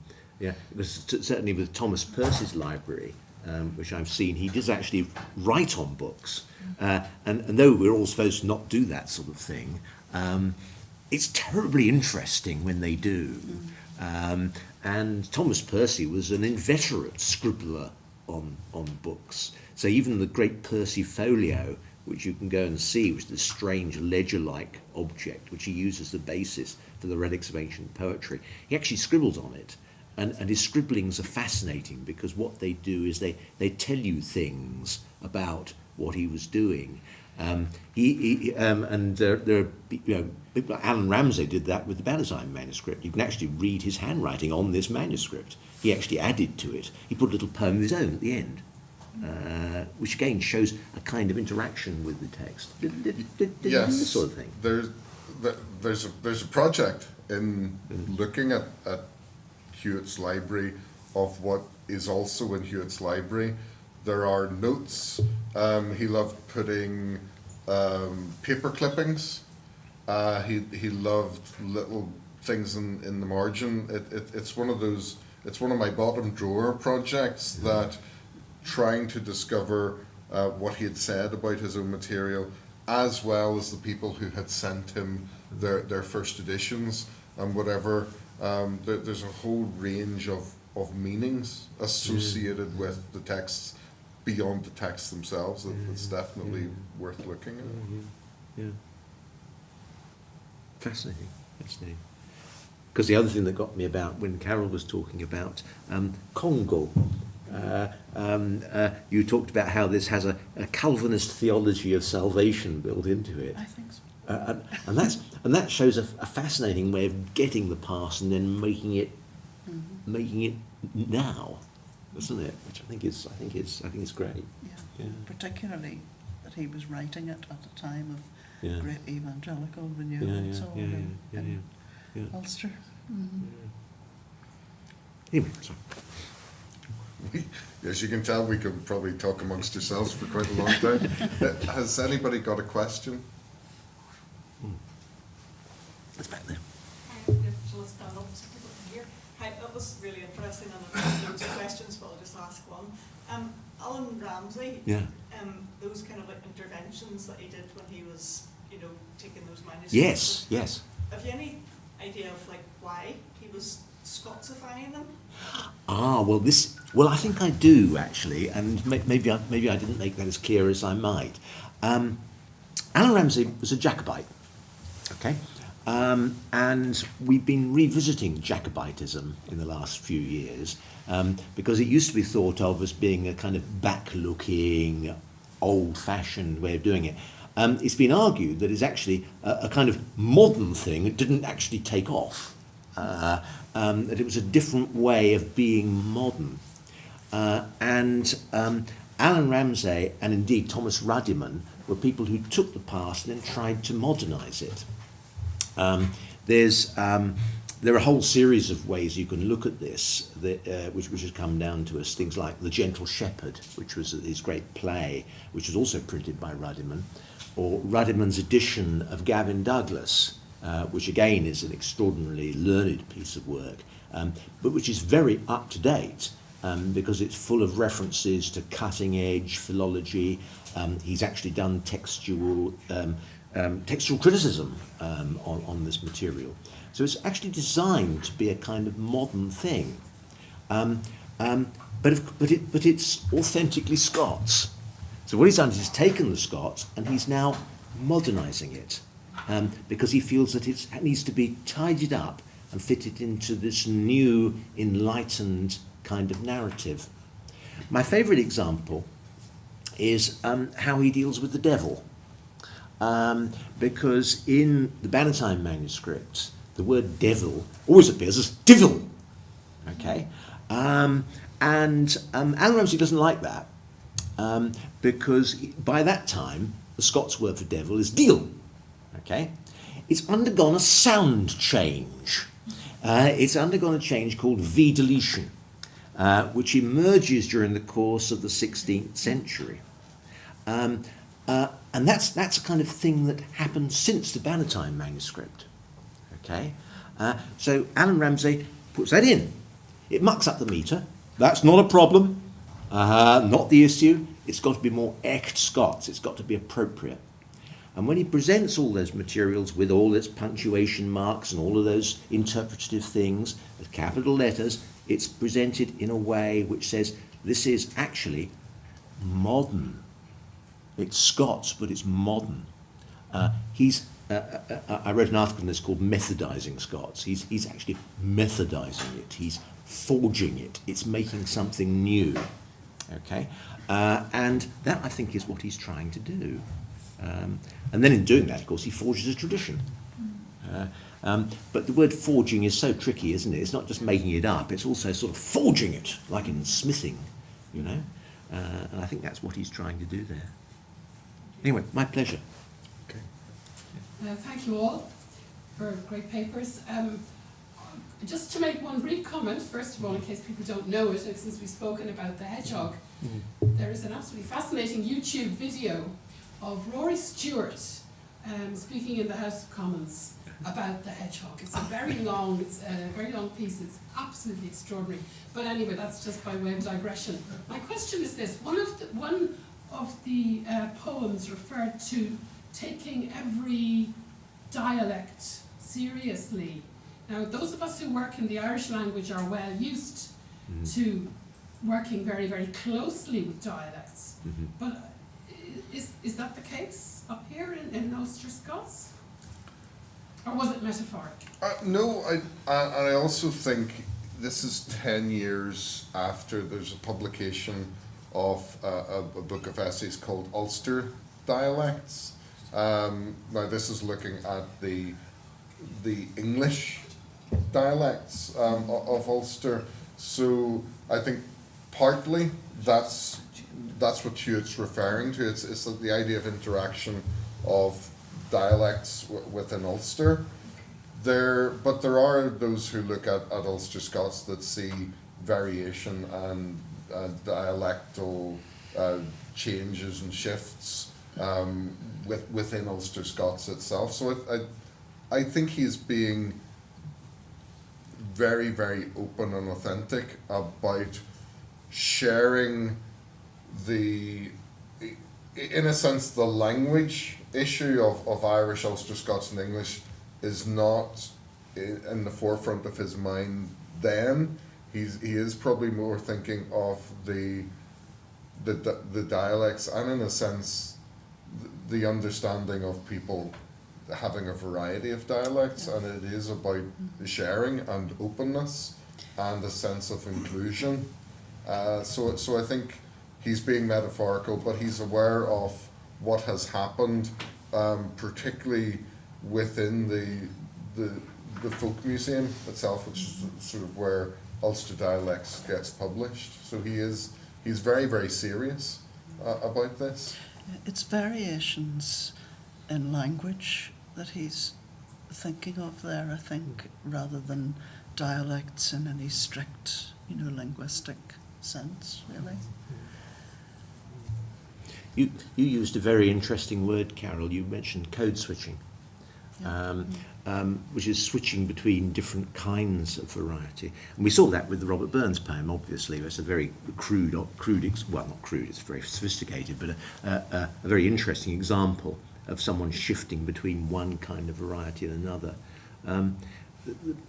It's always struck me that one of the problems with folk who approach Scots almost in an activist way is the urge to try and make it tidied up. In a sense, it's Alan Ramsay's fault. You tidy it up and make it appropriate and make it, ascertain it, in the 18th century expression, to tidy something up. The trouble with that is that it's variety, because language is a dynamic phenomenon, and the only languages which don't change and vary are dead ones. When you're dealing with a living phenomenon, it's going to be subject to change. It's going to be moving all the time. It's a moving target. So therefore you can't sort of pin it down in quite that way. And it struck me from what I've read of the material here is these people are dealing with something that's on the move and trying to catch it. And that's always been the great puzzle. It's like painters who try and catch movement, and how do you do that? It's always a problem.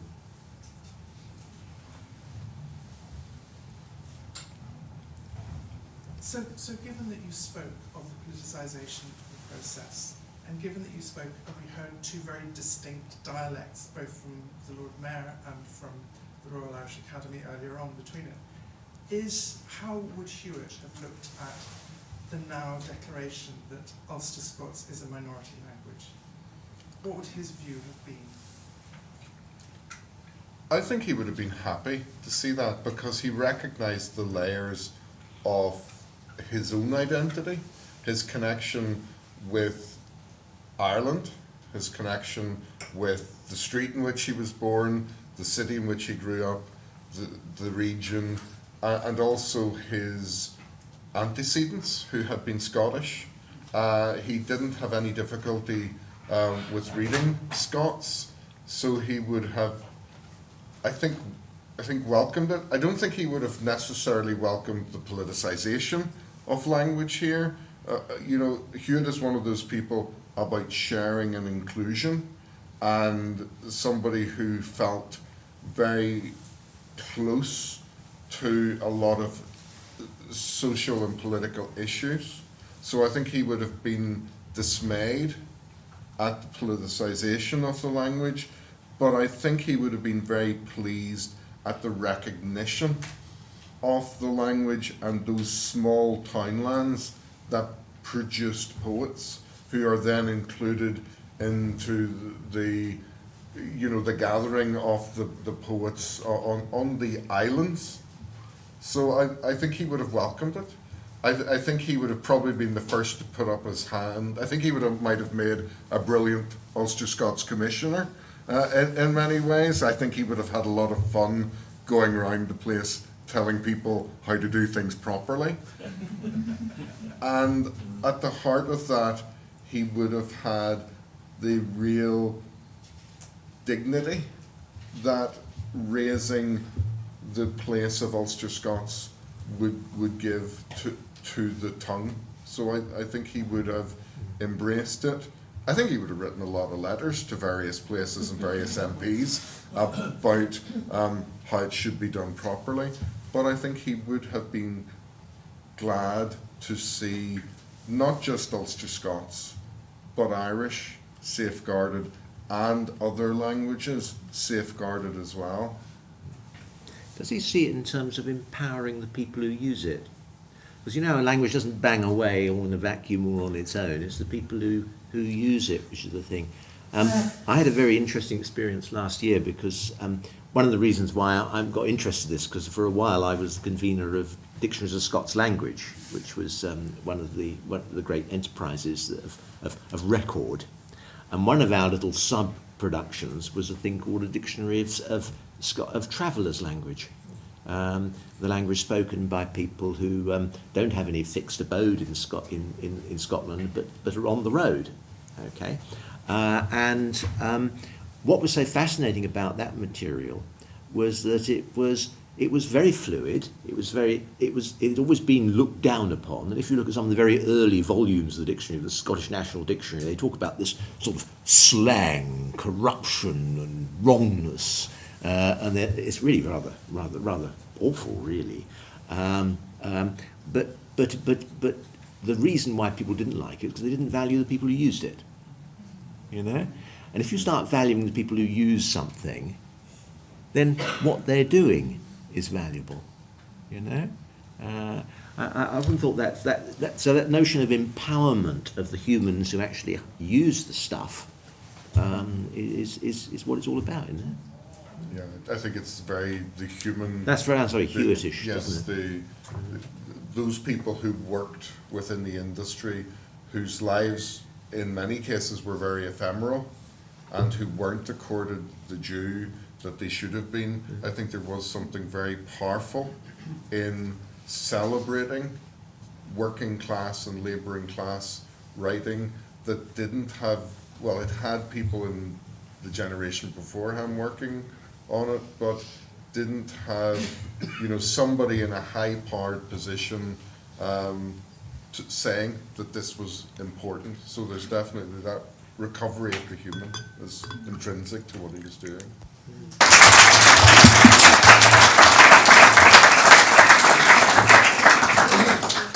But we've been talking about rhyming weavers as rhyming weavers. We've been talking about the rhyming, we've been talking about the clinking and so on.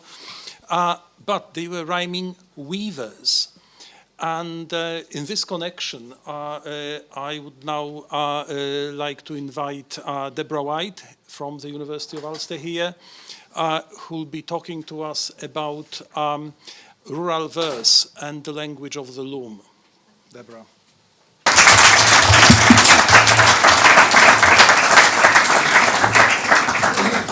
I'd like to thank you for inviting me along. I feel very much humbled to be in such esteemed company. Am I going to ask you to share my slides, Stephen? Thank you. If we go on to the second slide. Like the self-styled rhyming weaver, Joseph Carson of Kilpike, blind fate has ordained me all my days the damask loom. For close on 30 years, I have worked as a hand-loom linen damask weaver, a craft now listed as critically endangered. During that time, a time that Moses Taggart from the Munches would have measured in years and threads and thrums, I've struck up an easy acquaintance with the lexicon of the loom, a trade grounded in tradition and precedent. Its language, for the most part, has remained unaltered, though now employed and familiar only to a few. As expected, it is intrinsically bound to the weaving process, and whilst Hewitt moved some way to decoding this large armoury of technical terms, it was very much at arm's length. So, what I would like to do today, if I can, is to make palatable this ill-digested jargon, with a view to allowing a more contextualised understanding. Though unclogged with pompous phrase, as the Paisley Weaver poet James Patterson had boasted, the Weaver poet's verse nonetheless employed a dense technical register, which to the modern ear is of a distant age, and at once daunting and opaque. And yet it offers, as Hewitt noted, an armoury with which to equip ourselves to better read and appreciate their verse, as much a sinew of their speech as the Scots tongue itself. It is a rich and venerable linguistic tradition, deserving of greater recognition. From the early decades of the 18th century, linen weaving was the staple industry of Ireland, seated principally in the north. It was far from a homogeneous trade, being comprised of numerous branches, from market work woven from home consumption through to the finest damask for the crowned heads of Europe. As such, it embraced a gamut of abilities, skills, techniques, and places of work, but in essence there were three principal divisions. Firstly, extremely coarse linen used for sailcloth, canvas, and sacking. Secondly, coarse linen for shirtings and other such uses. And thirdly, fine linen for lawns, diapers, drills, and damask. The last two traditions, the coarse and the fine linens, were denominated by the set of the reed, measured in hundreds. This alludes to the number of splits in the reed through which the warp threads are drawn in. And if you show the next slide, you can see. Originally, the splits of the reed consisted of thin pieces of split reed or cane, from whence both names derive. The reed is perhaps best likened to a comb, and depending on the fineness of the cloth, the space between the splits will vary.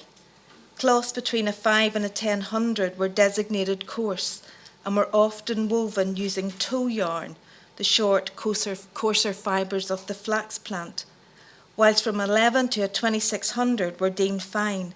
The finer the cloth, the greater amount of skill and effort required to consequently give it its greater value. Agnes Kerr's The Weaving of 1913 harked to the day when we could have got for a 20 and hunner a great big pound note. Mind you, that was a stunner. On the other hand, 60 years earlier, Herbison was nostalgic for the days when contented we were when we had in our bag a very fine score or a 600 rag.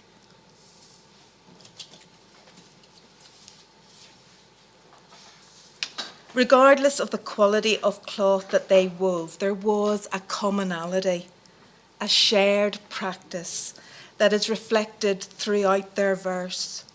Yarn was the staple of every weaver's working life. Next slide, please.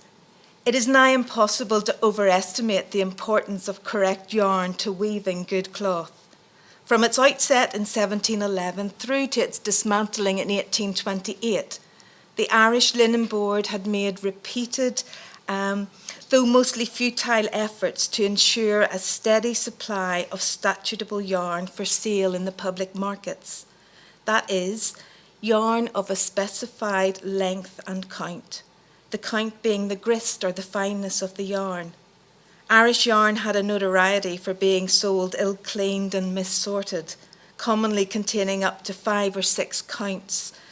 And within a single bundle, this was problematic for weavers who were reliant on uniform yarn to weave good cloth. Next slide, thanks. Initially, iron reels were set up in market houses throughout the country, so the spinner could see what she ought and could easily do. Then, wooden statute reels, as seen here, were distributed to households via the board's trustees.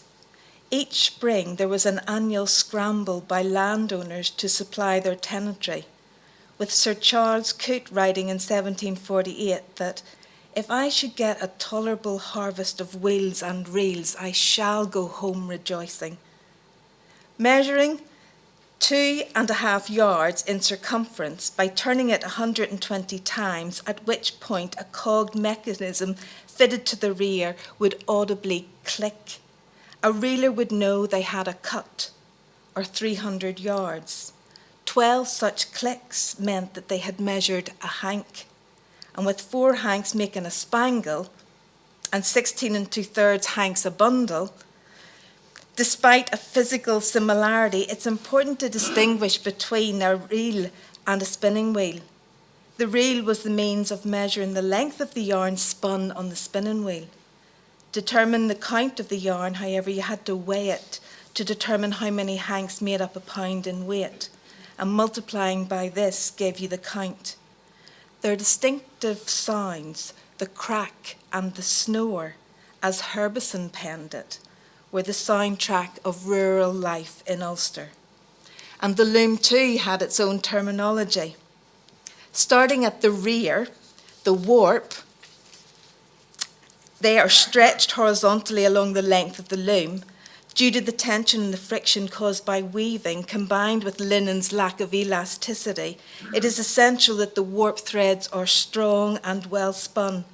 A key mechanical principle involved in the actual weaving of a piece of cloth is the division of these warp threads into two to produce an upper and a lower line of threads, as seen in the illustration.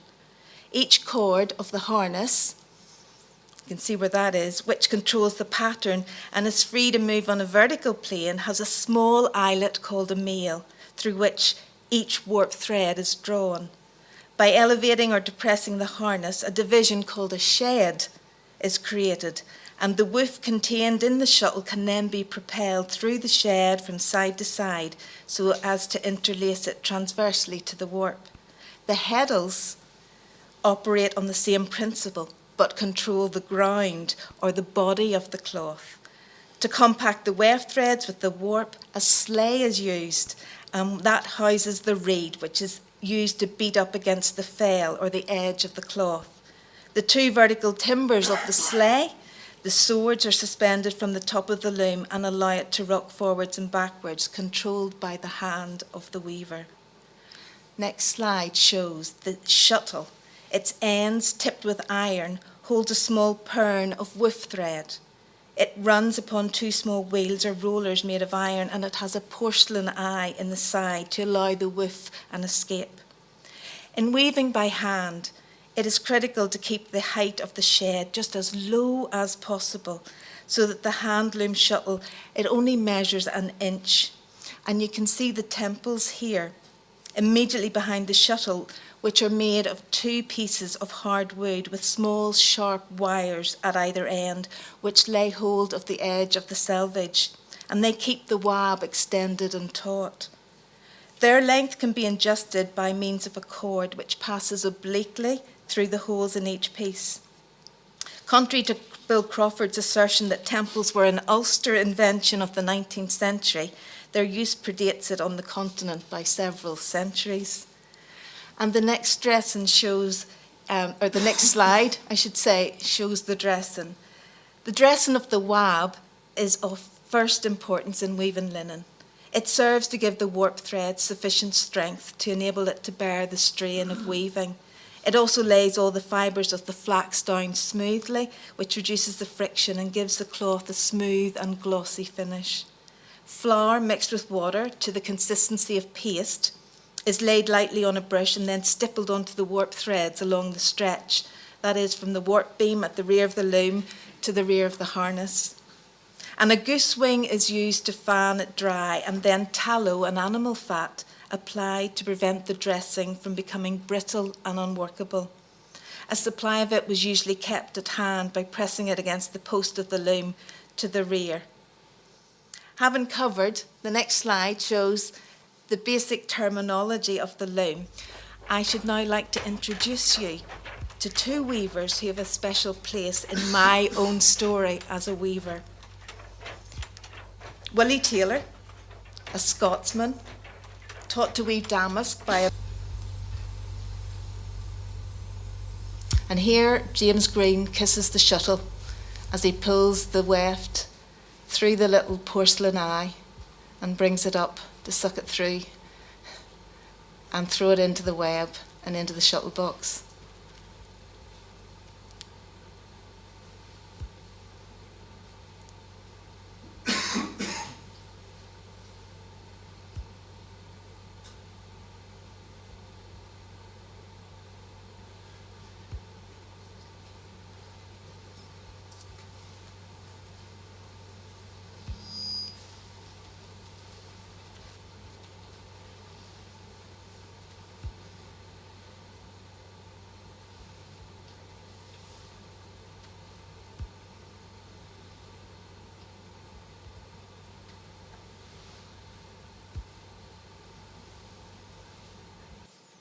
as I was saying, Willie Taylor, who you've seen at the beginning there of that short clip, a Scotsman taught to weave linen damask by a Mr. Winters from Lurgan, who went over to Lawrence Kirk to set up a handloom factory there in the 1920s.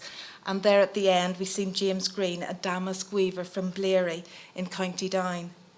This is the cloth woven by James Green, commissioned for the accession of Princess Elizabeth II in 1952 from Ireland's last handloom linen damask factory. John McCollum's of Lurgan and Annacanoon, outside Waringstown. Having revived the craft from near extinction, McCollum sadly died young, and in 1968 the factory was closed and the looms burnt for firewood. A single napkin loom was given to the then newly opened Ulster Folk Museum. Sometime later, I had the good fortune to train with Ireland's last damask handloom weaver, who in turn had been trained by a co-worker of James Green. Over the years, I became familiar with the work of McCollum, weaving cloths such as his here that we see on the left, called the Deer and the Fern Leaf. This is woven in unbleached linen warp with a gold linen weft. But little could I have known that some 25 years on, I would be gifted the very loom we have just seen. Unbeknown, it had been stored in the old Liddell factory in Donaghcloney. Remnants of the tallow pressed against its loom post by Green and countless other weavers over the course of its 200-year life are still visible. For the most part complete, it was in very poor repair. Next slide shows the jacquard machines. Eroded, their needles bent out of shape, but with the assistance of the Heritage Crafts Association and others, I began the slow process of refurbishing and returning it to working order. A team of gifted local craftsmen have painstakingly worked their magic to the point where, next slide, the warp beam has now been warped and the loom once again stands tall, 12 feet tall to be precise. The only extant broadloom damask loom in Ireland. Its provenance and cultural significance have attracted media attention, and just last week, Jay Blades of the Repair Shop fame visited my studio, and I'm to feature in his upcoming book on endangered traditional crafts. Also, with the welcome support of the Ulster-Scots Broadcasting Fund, a BBC documentary has been charting the course of the loom's reconstruction. And with the finishing line now in sight, it should be coming to your screen soon, fingers crossed. And my final slide, as part of the documentary, I travelled to Dunfermline, the seat of Scotland's damask trade, where I met with Ian Dale, a retired master handloom damask weaver. He kindly gifted me 2 looms from Willie Taylor's workshop. Having travelled to Scotland over 100 years before, they have once again crossed the ocean wide and are safely home. A fitting testament, I am sure you will agree, to the enduring influence and value of the shared culture, first brought to light by Hewitt and his rhyming weavers. Thank you for your time.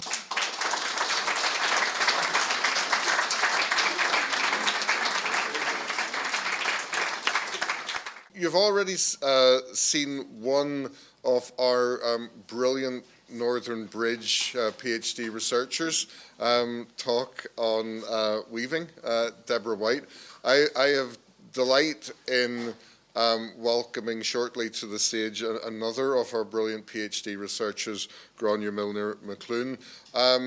Great in lots of ways. Now, I have numerous PhDs, researchers I work with, and they're all my favourites, so I can't have any favourites amongst them. But Gráinne is working on a really brilliant project that recovers another fantastic collector, Sam Henry, and is working across it in a wonderful interdisciplinary way, mapping Henry's songs to their local places, and also in their own right a fantastic singer and interpreter of the songs, and we thought it was wonderful to celebrate that aspect. Henry and Hewitt were in communication with each other, were well known to each other. There is a copy of a book in Queen's Library that Henry sent to Hewitt, and Hewitt, in his wonderful sort of magpie way, has a big clipping around the book as well, and this is a lovely little Henry mini collection at Queen's. It's really brilliant to see a next generation of clever, imaginative people coming through with research, and I'm going to invite Grania up now to share the songs of Sam Henry with us. Thank you.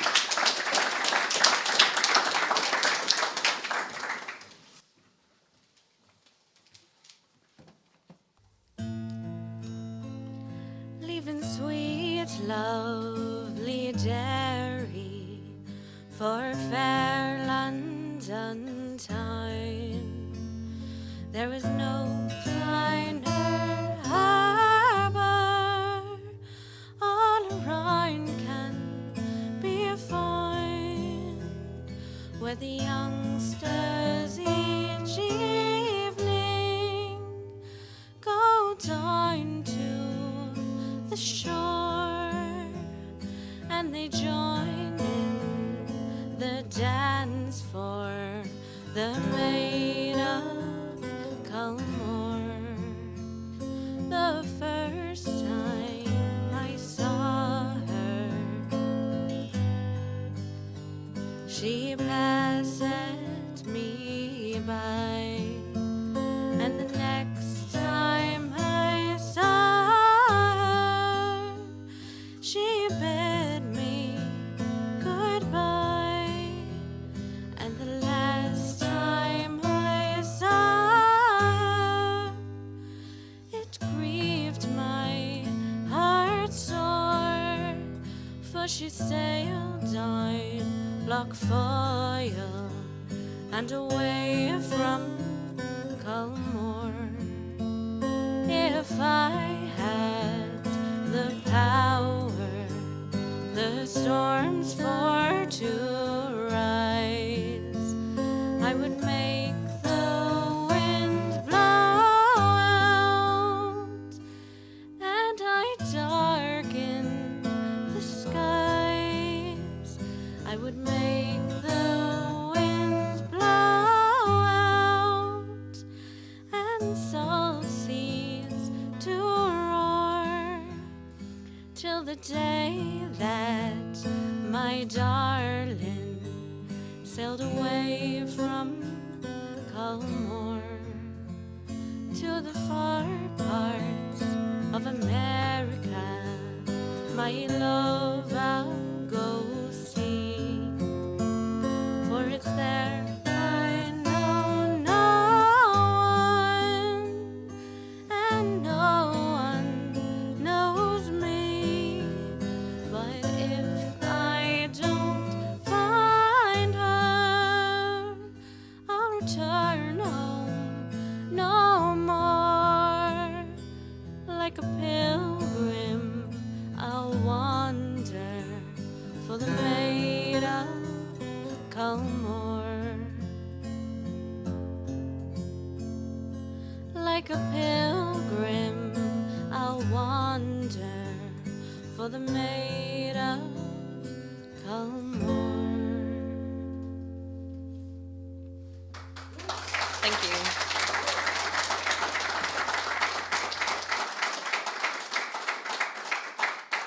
Thank you. So Frank has said most of the introduction for me, so I won't talk too much. But yes, I'm Grania, and I'm in the final stage of my PhD, so hopefully finishing soon.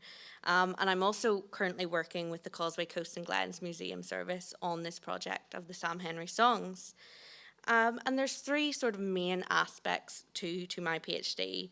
And it's first of all looking at place and the sense of place constructed through the songs, or how it is conceptualized throughout. And the second theme is the connection to nature. And the third is the language, the use of language throughout, and the use of Ulster-Scots that sort of comes through a lot of the songs. So, as Frank also mentioned, I am a singer, and that's why I decided to, at some point, record a pile of songs from the archive into an album. And this album was released back in 2022, I think, and it's available online on Spotify and Apple Music. And my intent for this was to get these various unknown songs out there, and it also makes for a nice complement to my written PhD work. Many of the tunes in the collection are really recognisable. However, certain lyrics will have never been heard before. So you'll probably hear that as I sing a few more. I'm going to sing one now, and this is a song from Portrush. And it tells the story of a shipwreck tragedy that happened in 1826 in Portrush, where 4 fishermen sadly lost their lives. These words were written by a carpenter from Portstewart called Daniel McElreavy. But Henry noted it down from a man called William Sloane in Corian, and this is quite near the start of the series around the 1920s. So this really shows how the story of this tragedy was kept alive, over 100 years later through song, and now here I am, 100 years after that, looking at it. So it really shows the importance of folk song collections like Henry's. So yes, this song is a Portrush fishing disaster.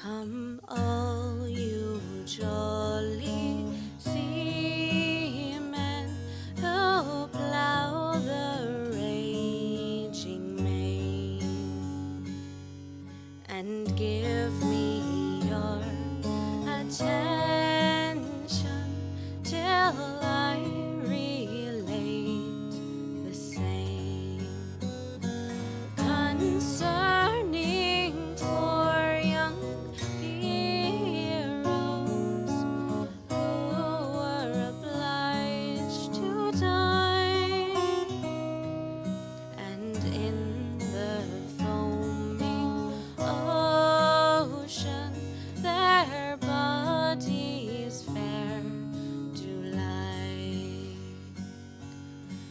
Around the town of sweet Portrush much pleasure they had seen.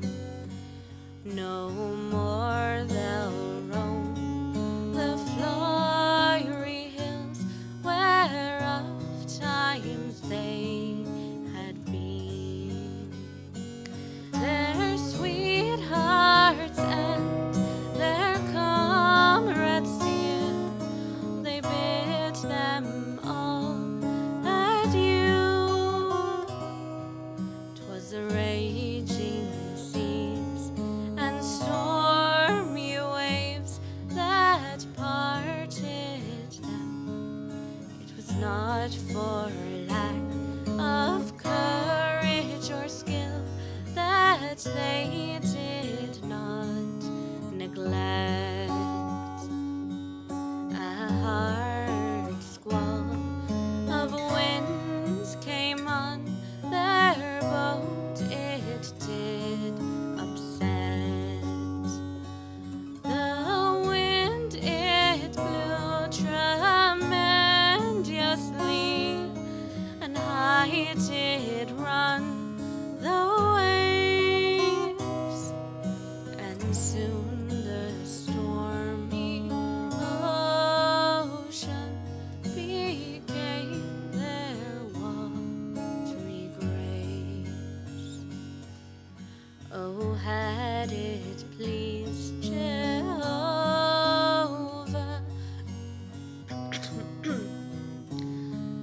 been fine, their parents had conveyed them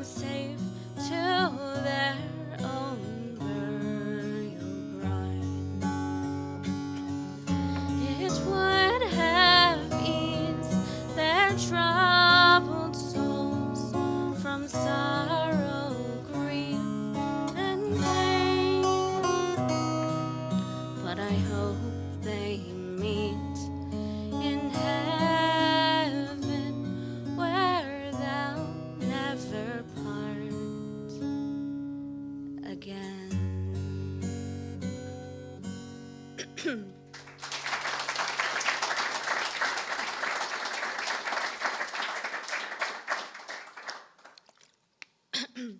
Thank you. Sorry, it's that time of year where singing and speaking too much can make my voice start to go. So I'm just going to do a couple more, and this next one, you'll definitely recognize the tune, but the lyrics you might not have heard before. And this song was written about the green hills of Antrim, and within the song it really names as many local places as you can around that area. So it just sort of shows how so many of the Sam Henry songs did this, of incorporating wider folk themes into local settings. Yeah, this song is the Green Fields of Antrim.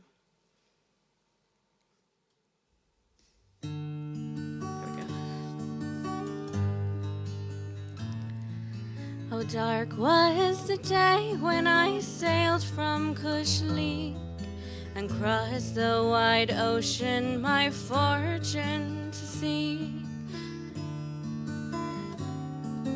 My native land and the hills that go wandering down to the strand. The place where I'm living, the mountains are high and lift their big heads far above to the sky. But they'll never compare with the old place to me, where the green hills of Antrim sweep down to the sea. The birds that I see here have plumage that's gay, and the fields are all bright with the blossoms of May. But a lark from Nakari be dearer than all, or the gorse that grows wild above sweet Cushendall.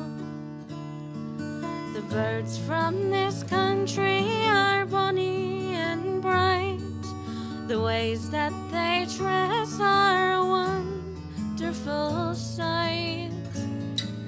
But oh, for one glimpse of my Molly McCree, where the green hills of Antrim sweep down to the sea.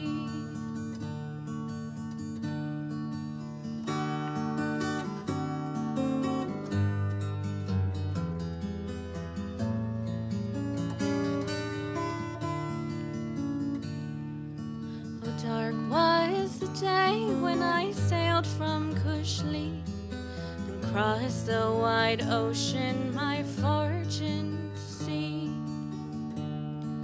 My heart's with the hills over my native land, and the streams that go wandering down to the strand.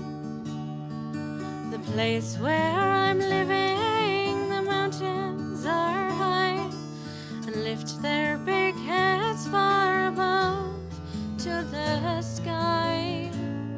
But they'll never compare with the old place to me, where the green hills of Antrim sweep down to the sea. They'll never compare with the old place to me, where the green hills of Antrim sweep down to the sea.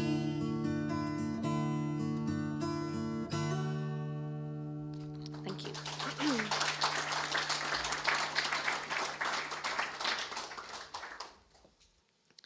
So as well as a folk song collector, Sam Henry also had an interest in writing stories, or writing short stories, as well as photography and a lot of other hobbies.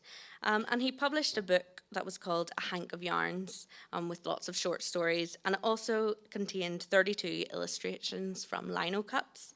And this book is also kept as part of the archive that we have at the Causeway Coast and Glens. So I'm going to sing one more song, and this song, the lyrics were actually written by Sam Henry himself, and I think it's a good example of really all the themes that I've talked about, the place, nature, and the language as well. So this song is also about Portrush, and it's called Bonnie Portrush.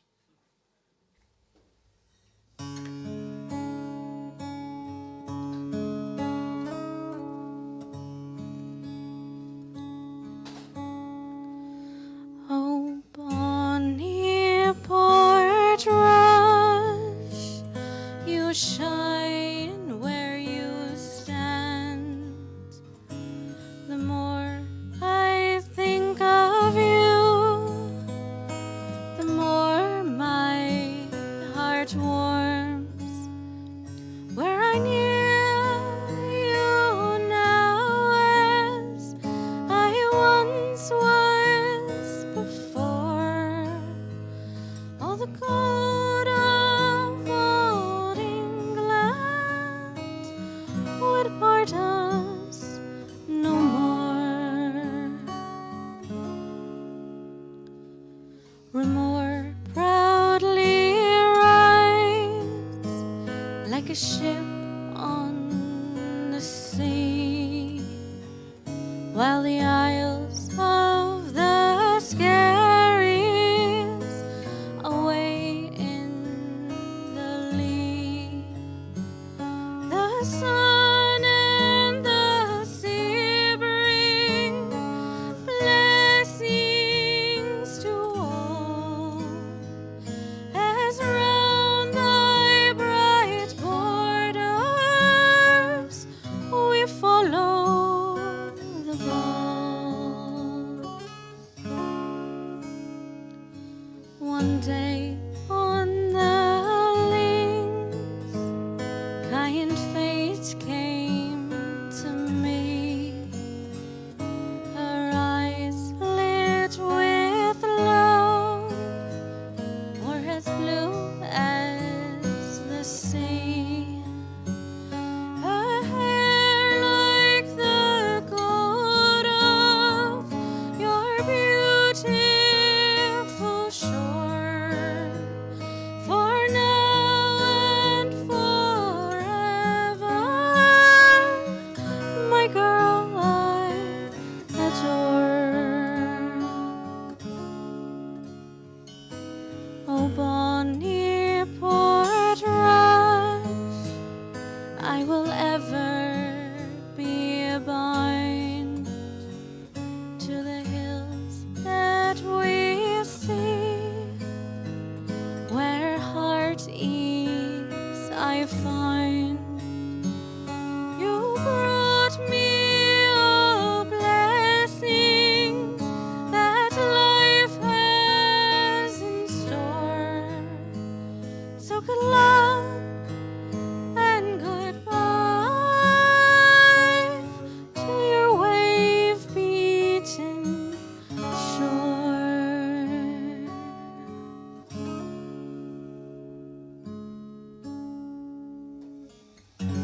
Thank you very much. Thank you.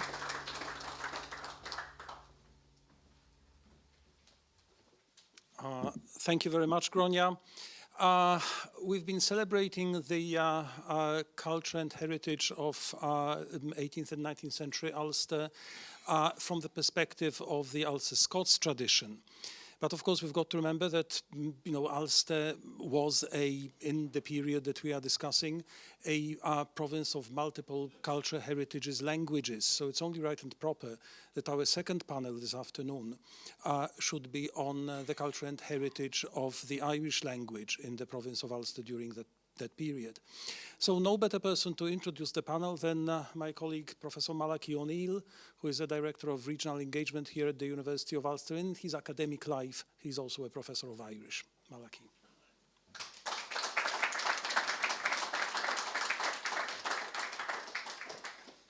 Thank you, Jan. Gormoiget. It's been an incredible afternoon already, so I'm thrilled and delighted to be able to chair the second panel discussion, which will focus on the Irish language tradition in this period, particularly focusing on the latter stages of the 18th century and the early stages of the 19th. Just before I begin, I would like to acknowledge the support that this event has received from Gael-In, and delighted to have both Raymond O'Kieran as CEO, and Wayne McPhellamy as Caiherlach join us here this afternoon. Your support is hugely appreciated. As Morrigan Shin Agus Luhar Warine Gawilshiv Birch Alahar Tronona.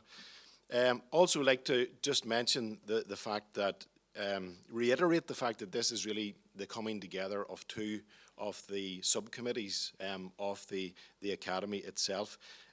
Jan, representing the committee that focuses on aspects of language, literature, culture and communications. And of course we have our own Caiherlach Moya and Shaw o Chostia Lane, the Gaeliga August and Lane Kelchi. And I think this is maybe the beginning of something that we can do between those two subgroups of the Royal Irish Academy.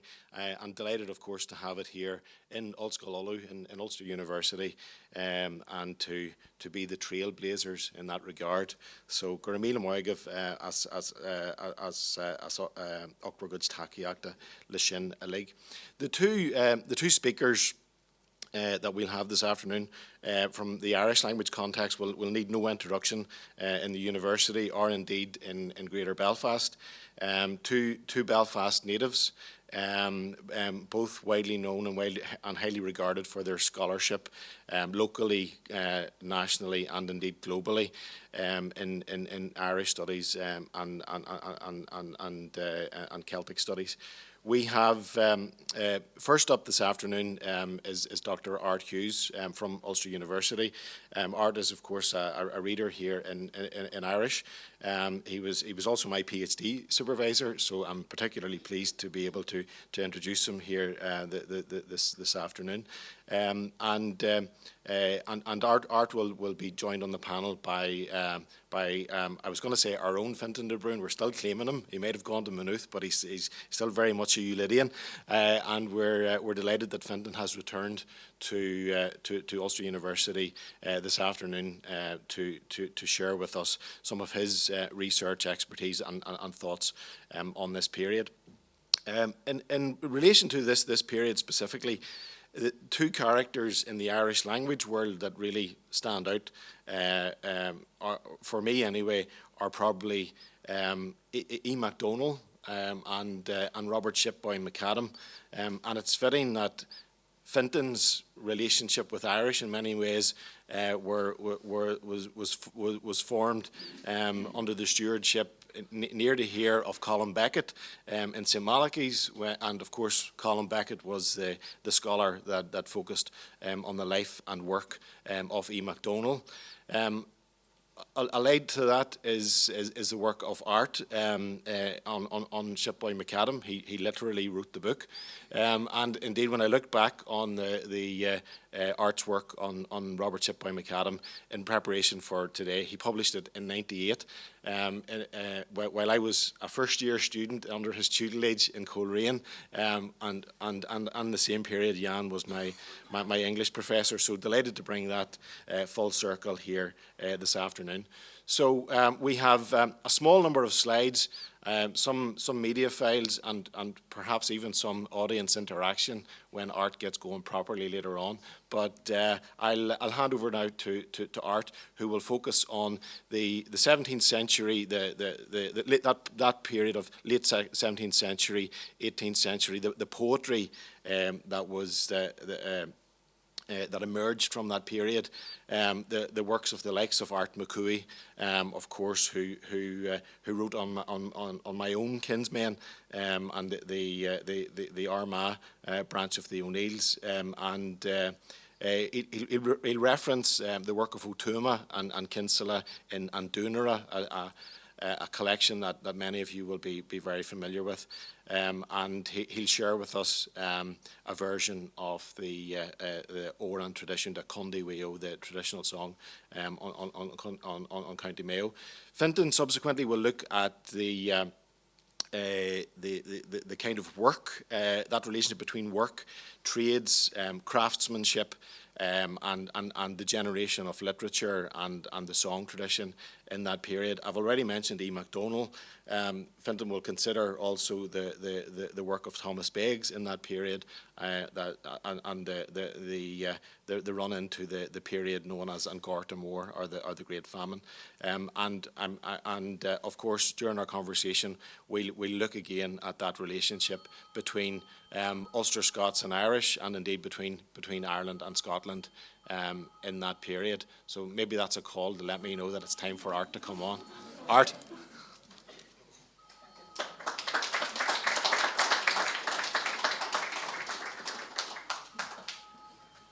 I'm very pleased to be here, and Malachy, one of my success stories, you know. So, but basically what I want to do is I want to speak for 20 minutes, so I'm going to put and at 15 minutes in, give me a nod, because I want to play this song, County Mayo, and kind of do a translation as the song being played. But 18th century Ireland was still predominantly a Gaelic-speaking country, but it was very much populace in distress. And what we see is that the 17th century is seismic in its kind of terms of language shift, power shift in on this island. And what we see is that, if you like, Ulster in 1600 was probably the most Gaelic province on this island, but by 1700 there's a strong Scottish and English influence in, really. And what, I mean, there were plantations in Munster, but they didn't bring in sufficient numbers. But with the Ulster plantation, we have a significant shift from lowland Scotland and from England into this island. And what we see is that the first decade of the 17th century, really, there were three main events that changed the whole dynamic in terms of political power. And of course, that in turn then feeds into the dismantling of the old medieval Gaelic Academy, which was in Scotland and in Ireland. So, I mean, in 1598, I know Muldoon will know where the Isle of Ford is, between Armagh and Tyrone. And in 1598, there was a battle there, the Battle of the Isle of Ford. And that was Red Hugh O'Donnell and O'Neill. And that day there were 1,000 troops killed and 1,000 fled. But then Elizabeth brings in 17,000 troops. Now I think that's even more than Operation Moorman in more recent times. And what happens then is, O'Neill and O'Donnell play this Catholic European card. And they're looking for Spanish help. But the Spanish come to Kinsale, so they have to walk overland down to Kinsale. And the result there is that in late 1601, 1602, we see this battle, which really wasn't a local battle, but a world battle. For after that, Britannia rules the waves. So we see that with the defeat of the Irish forces at Kinsale, we see Red Hugh O'Donnell go to the continent, but dying there. We see 5 years later the flight of the Earls, where Hugh O'Neill takes 40 or 50 Ulster, I suppose, Gaelic aristocrats on a ship to the continent, but O'Neill dies in Rome in 2016.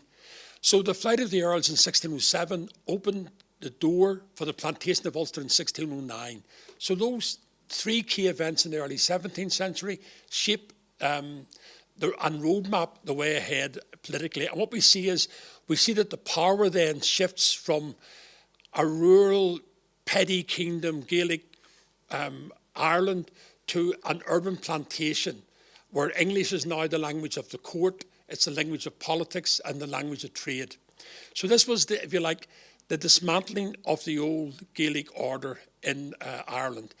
And of course, when James VI or James I, whatever you want to describe him, when he comes to Scotland, we've got the Statutes of Iona in Scotland, and we're seeing that the Highlanders are forced to send their sons for education to English universities. So we see this, that the colonial project really was to establish English as the lingua franca and to make Irish an outcast language, a stigmatized language. And what then happens is, there was a Gaelic academy between Ireland and Scotland between the 12th and 17th centuries. And when, for example, the Reformation comes and the Counter-Reformation come, these bardic poets were ready to hit the presses right away, because there was a lingua franca between, there was an aristocratic upper class poetic movement called bardic poetry, which is basically the local chieftain being praised by his professional poet, who in return then received land grants and status. And with the dismantling of the old Gaelic order then, we see that this Gaelic academy suffers as well. And what happens then in the 18th century is that, so if you like, land ownership among the Gaelic-speaking people was about 50% about 1650, and it goes down to 5% by about 1690, 1700, and we get the penal laws coming in, which of course discriminated against Gaelic-speaking Catholics and of course Ulster Presbyterians. So, if you like, the 18th century is very much a Gaelic-speaking populace, landless for the most part, and then living in the rural hinterlands, because the town was very much a plantation thing. Okay, we had Dublin, but really the growth of the towns in Ireland comes very much with this plantation. So we see then that there was an administrative blow to Irish in the 17th century, but still with all, and if you could just look at these maps, the Google Maps. Now, so this is Ireland then at 1800. Now, at that time, there were 8.5 million people living in this island. And I would say that about 4 million of those were Gaelic speakers. So, at grassroots, the subaltern, and I use the term here peasant, not in a derogative sense, but paysan, who basically Gaelic speaking tenant farmers, rural dwellers, there would have been about 4 million of them at this point. But what we see is, with the dismantling of the Gaelic Academy and this formal bardic poetry, there's just a strict syllabic metre. We then see the ordan, or the song metre, coming to the fore. And what we see is one of the classic textbooks for this period is, of course, the poems of the dispossessed, the Dúnra by Kinsella and O'Tuama. And what we're seeing here is we're seeing very much this sense of loss and hankering back after a golden era. We see it, for example, with Egan O'Rahalya, Mac and Channy, the merchant's son. We see it with Owen Rua Sullivan in Munster, Kyo Dreachte, A Magic Mist. And in Ulster, the big area for rural Gaelic poetry was South Armagh, Monaghan and Down. And we have people like Seamus Dal McCourta, a very wonderful lyric poet. He's the poet, he's blind and he hears the cuckoo, and he laments that with the sunny morning and the grass growing, that he can't see this bird. False the nyen is binyer creeve, loris er chin na dorle grain, Dúsis fada tursentil na vegani le chachtanier. He also describes he actually witnessed the bonnet firsthand. But then in the next generation after him, and so we've got Padar O'Durnin, whose mother was a Protestant. So he's writing some bilingual poetry, but basically love poetry. And, his famous Urcroch Chen Vakanch is one of the most beautiful love songs that we have in the Gaelic tradition. Probably the most political poet we had at that time was Art McCooey, who is in South Armagh, near Crossmaglen. Now, Art is very interesting in that one of the big genres of poetry in this 18th century Gaelic world was the Aisling, or the vision poetry, where the poet's asleep in some graveyard or some hill, sees this young maiden coming to him in distress, and then she kind of recounts Ireland's woes. Now, Henry Morris, or Henry O'Murray, called his song Uair Chile Cregan the national anthem of South Armagh. And basically what we have is, we have a poet who goes to the O'Neill graveyard, and then he has this vision. And then this woman comes to him with the flowing locks on, and she says, look, you know, oh, gentle, bounteous man, don't be thrown under clouds of sorrow. And under clouds of sorrow is how we could describe the Gaelic mindset at this point. But rise up the road now and journey with me to this bright land of honey where their foreigners don't hold sway. You'll have music in banquet halls to soothe you. A eeler charini na kaitcher hos yn nielte broin. A hiri getapi agus aistrilum shir sa rod. Gachirias na melle nach wor gillian shi rem gofol. You her evenes are halli da the valole shamesy kjol. Now, not only did that survive in manuscript, but in South Armagh, when Dougan went there in the 20s, it was there. When O'Toole went to near Carrickmore in Tyrone, they found a version of that song. So these songs, if you like, were very much songs of the people. And I suppose the 18th century poetry was very much political pamphlet. And it was really poetry for the grassroots, and it stayed with the grassroots. Now, what we further see then is, we see that, if you like, you can see that the big rural centres acted as, and the East Coast acted as, if you like, a radius from where we see this Gaelic-speaking West. Although at the moment people talk about the north-south divide in Ireland, but very much the east-west. The administration's all here, but the rural West. And we see this dramatic shrinking of Gaelic-speaking areas at this time. Now, we see so much so that 8.5 million, then we get mid-19th century, we get the famine with 1 million deaths, and then we get a million or more in terms of immigration. So in New York in 1875, 1 in every 4th person was an Irish person. And I would say that 1 in 8 were actually native Gaelic speakers.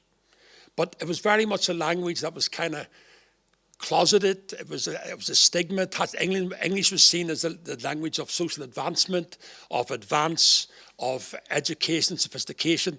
Irish was seen as this kind of bog language, backward.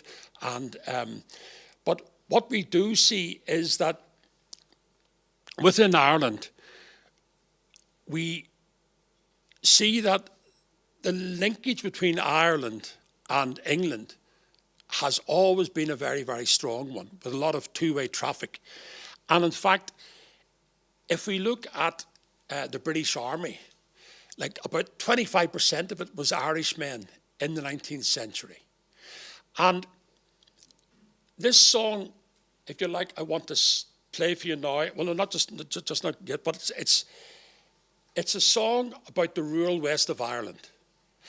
And in Ireland, of course, you know, the first son gets the land, and the boys behind have just got to make their own way.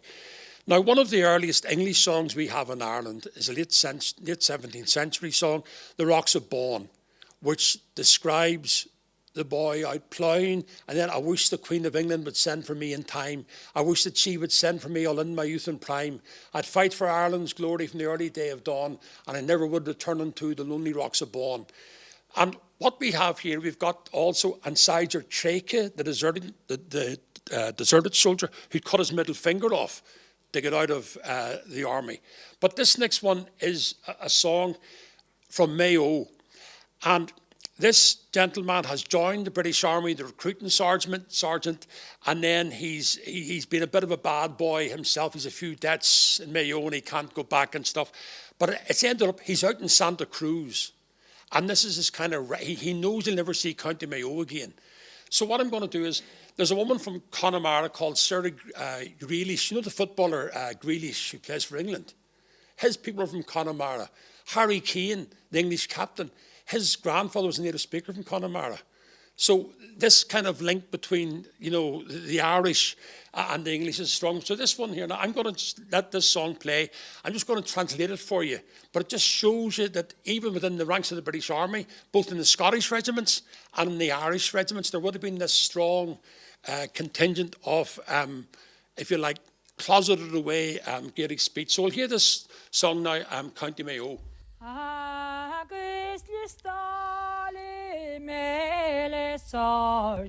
I enlisted with a sergeant as I was going along the main street. He sent me overseas as I was poor and full of health. He gave me a coat and get in his fist and a rifle to guard me. And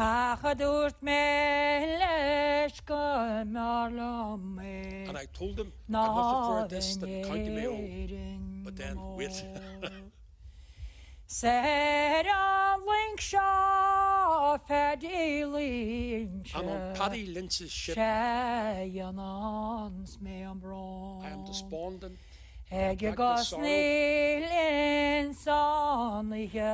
sighing at night.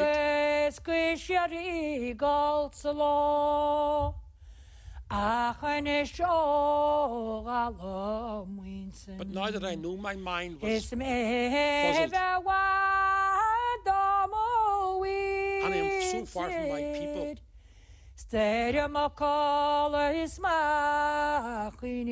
upon my word, it's bitterly I believe ever leaving County Mayo.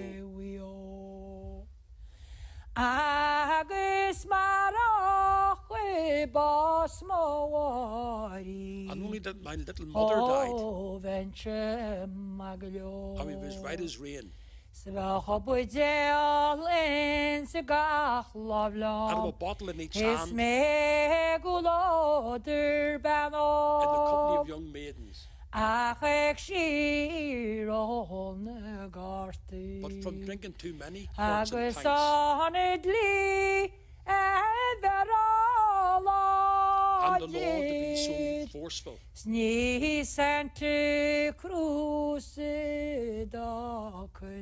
it is not in Santa Cruz I would leave my bones beneath the soil.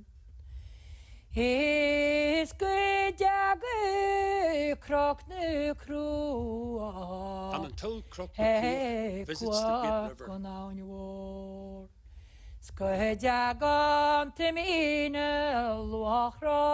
or a bunch of bushes come to her cattle,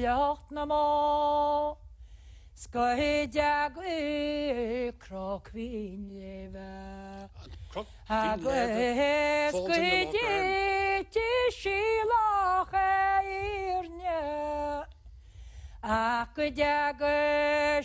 until that comes, you'll never see me in County Mayo. He knows now he's going to die over in Santa Cruz.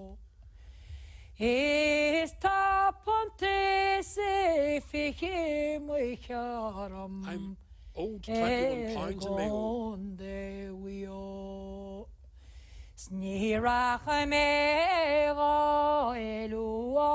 I'll not go to claim them though.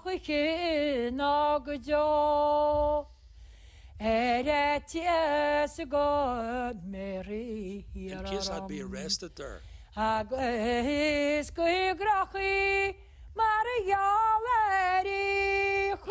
taken to the debtor's court.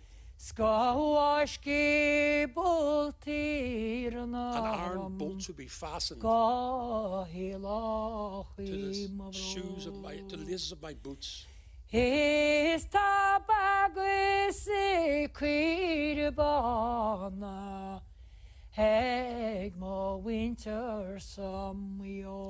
people have cattle and white sheep in County Mayo. And I am over here, despondent and in great sorrow.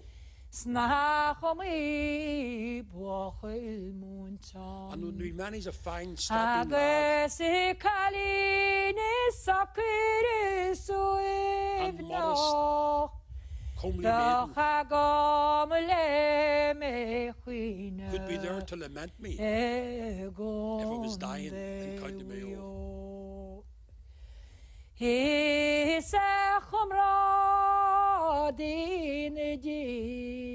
And my dear comrade, I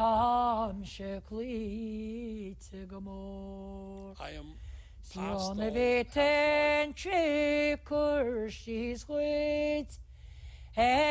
even describe to you a third of my sorrow. But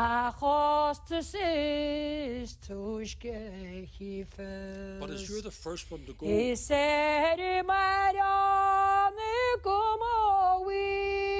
see my land and my people, take my blessing with you down the County Mayo. So we can see here that this immigration, so obviously he's got another soldier from his regiment, and it's he who's picking this song up. So we're seeing this, if you like, in one ways, tragedy and loss are very creative forces for people. But this, like Ulster, well, I would regard Ulster as 9 county. In fact, I would even include North Louth, as the Anglo-Normans called it, O'Groish go Boyne, from the River Drouse to the Boyne. But we had Gaelic speakers in Antrim until quite recently, Tyrone, Down, maybe less so, Monaghan, Cavan, Armagh, Donegal, of course, still, in County Derry. But I suppose the county that surprises me most is Fermanagh, that the Irish seem to vanish out of Fermanagh. I know there was a recent survey that said the closest English in these islands, the Elizabethan English, is Fermanagh English.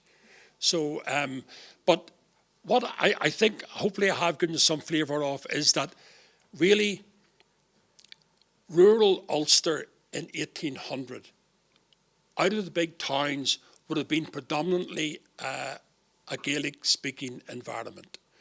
And we see that themes like loss, immigration, of course, the ubiquitous love song abound. And I suppose really it's why we learn this language, because there's such lyrical beauty in it. So thanks for your time there.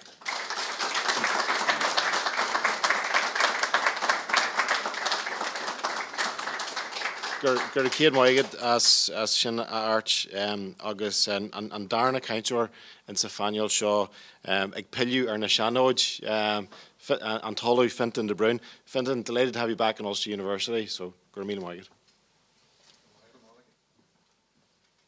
So, agus gur míle maigad art sin ínta special ar fád. So, yeah, thanks very much, Malachy, and it's great to be in this wonderful new building. I used to watch the builders when I was teaching on a Monday morning across the window across the way. I never thought they would actually finish it, but they did.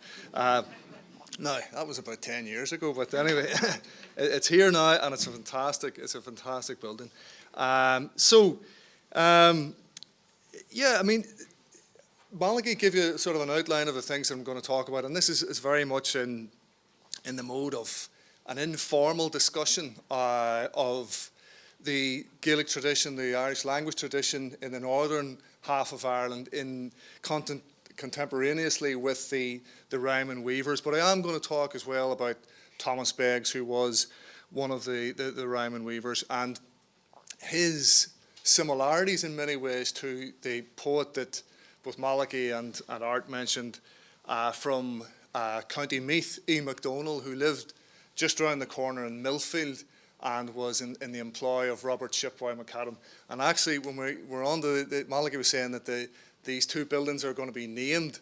And can I suggest McAdam, because Robert Shipway McAdam was on the original committee of the Belfast School of Art, as was his brother, James McAdam, who was one of the founders of the Belfast Nationalist and Philosophical Society. There were incredible figures, both of these brothers, industrialists and scholars, antiquarians and linguists, and they had a direct connection with this this institution, I think.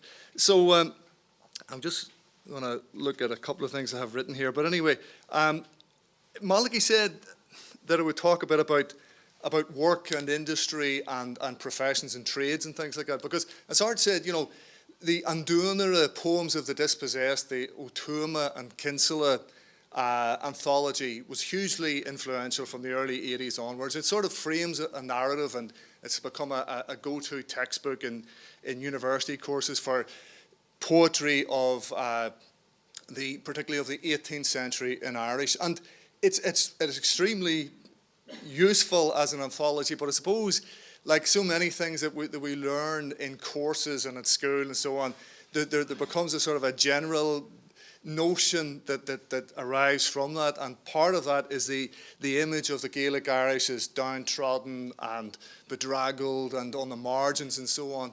And it's hard to disprove that or discount that, but at the same time there's another story as well, and part of that is in the type of thesis that Thomas Wolfe has in his book An Irish-Speaking Island, when he shows that, you know, that really the 19th century isn't the graveyard of the Irish language, it isn't the time when the Irish language died. It's just, yes, it's a time of a spectacular decline and challenge for the Irish language, but certainly not the death of the Irish language. And I think part of that is very clear in the amount that there is to see about the social fabric of life in Ulster, about trades, about work, and about livelihoods in the song tradition. There's a couple of songs I just want to reference very briefly, because they both mention weavers particularly. And one of these is a song called Anshistula, is known as Anshistular at times, and The Hackler.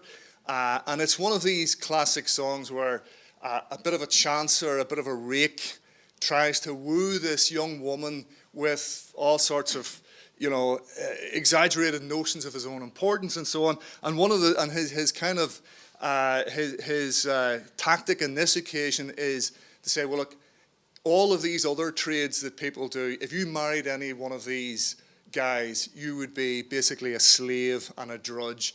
And sure, you'd be far better going off with me, the piper, because he's a piper. So he says, you know, Ma fásan tú an feather is tú of Esakinu. So if you marry the weaver, you will be crying. Big kid lug lug igen woom da scalo. The looms lug lag. So the sound of the loom, you know, lug lag, you'll hear it 100 times over. Betu de he gemesha in manihe. You'll be sitting until midnight. Ig sheer gáin na gainil agus ig Krona and Fininu. So burning the candle endlessly and sighing by Friday. So na mila bardis mishogat agus kjall bin mafiba. Wouldn't you be far better off with me and the beautiful music of my pipes? You know. So this is his chat-up line. And by the way, if you're ever made any representations like that from pipers, I would advise you not to take them up. Okay. So. Knowing a few of them, so this is you know, and he also talks about the hackler as well. If you marry the hackler, hacklers were notoriously, you know, plagued by this cough because of the tow that comes from the flax when it's processed. And there's a sort of there's an insight there to social change in Ulster in the 19th century, because, you know, the people who became the linen sort of bosses and traders in Belfast, they started off by going around these cottages and buying linen and selling in the markets in Belfast and so on. So this song references that cottage industry. And so the first verse in that song, in Shistula, the hackler, he says, you know, Ma fásan tú an Shistula is tú of Esakinu. If you marry the hackler, you'll be crowned, because be tú the hachtu ig barach na chira, you will be choked by the tow, all the tow in the land. So the tow is the dusty sort of very, very fine material that comes, as I say, when you're scraping the flax and it gets into your lungs, you know. So that then becomes the situation of the workers who are in the mills just around the corner here. And we're very fortunate to have an eyewitness account of that life as well in Irish from Sean McMullen from originally from the Glens of Antrim, but who was brought up mostly off the Falls Road, and who wrote a fantastic account of life in Belfast at the beginning of the 20th century, the first 20 years of the 20th century, essentially, in Malfarstudu, while I was in Belfast. And he talks about the Hackler's Well, you know, which was the pub where the hacklers would go. At this stage, the hacklers were all in these big factories, and they were doing what they were doing on a huge scale. And what was happening was that their lungs were, of course, wrecked with this tow. And there was a particular pub called the Hackler's Well, which sold a specific type of rum, which was the only thing that would ever actually clear your lungs, you know. So he's a fantastic description of this. But as I say, you can follow industrialization, trades and so on through the song tradition very easy. And there's actually, you're going to think I'm some sort of a Robert McAdam fetishist or something. I'm going to mention him again. But he has a fantastic, actually it's not McAdam itself, but his foundry. McAdam was the owner of the Soho Foundry, which is in Townsend Street, between the Shankill and the Falls Road. And there's Townsend Presbyterian Church still there. It's a bit of a no man's land, unfortunately. It doesn't look, you know, very populated now, but, you know, at the time, the Soho Foundry employed 250 men. And E. MacDonald came up from County Meath. Another scribe with him, also in the employ of Robert Shipboy McAdam, was Peter Galligan. And MacDonald wrote this humorous song about, or poem, Peter Galligan's Rambles, essentially, and it's describing this countryman coming up to the city, and he comes into this foundry, and it's a vision of hell because their faces are all black with the suit. There's fires burning, and there's 250 of these people, and he says that they were worshipping Baal and these other, you know, pagan, making sacrifices to Baal. I'll just read you. So, Tugwas jaham rin me mar win coidu scaru, ve nyomadin slua shion ig aru na moidje. Ve graken mar an ngul as a snood duch mar arnje, ve sagart in a drihe ig eberts the weilen. I was brought into a fairy fort where I was overcome with terror. There was a multitude of the fairy folks there worshipping demons. Their skin was like coal and their face black as sloes, and a priest of their druids was making a sacrifice to Baal. So, and he talks about, you know, that he was left with no feeling in his limbs nor interest in women. You know, such was the effect of this you know, demonic scene that was in front of him. You know, so but it's as far as I know, it's the first eyewitness account in the Irish language of the shock of industrialization. And Belfast was this shock town, you know, and it was completely transformed in the 1840s and 1850s. During this period that E. MacDonald was actually living in Millfield and employed by Robert Shipboy McAdam. I have to look at the time. Mal, you're going to keep me right with time. I know we started a wee bit later, so oh yeah, I have to do that as well. So, okay, I probably said enough about trades and so on. The thing that I want to talk about now just brings in Thomas Beggs, the rhyming weaver that John Hewitt wrote about, and also E. MacDonald that we've been talking about. So E. MacDonald, Art said that there was 10 counties in Ulster.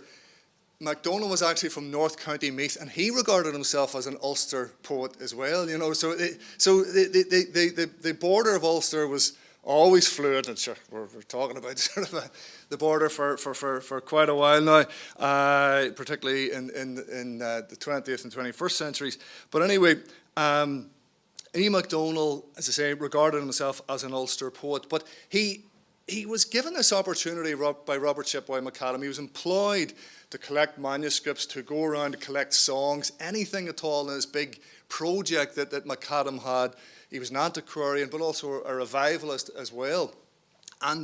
But that also gave MacDonald the time to write his own compositions. He wrote a fascinating treatise called Falsonat, which is known as Falsonat Uwe in 1853, E. MacDonald's philosophy. Now it's mostly lists of herbs, and you might say, well, how's that philosophy? But you know, we're all turning towards that. We're all, you know, we don't see the human at the center of things. We're beginning to realize that we shouldn't be seeing the human at the center, as front and center of everything. So he does have, at the beginning, a more sort of what is more like conventional philosophy, but most of it is, as I say, a discourse on native plants and so on. But what MacDonald did in 1847, the worst year of the famine, was to describe the effects of the famine in Belfast, because just up the road there was a charitable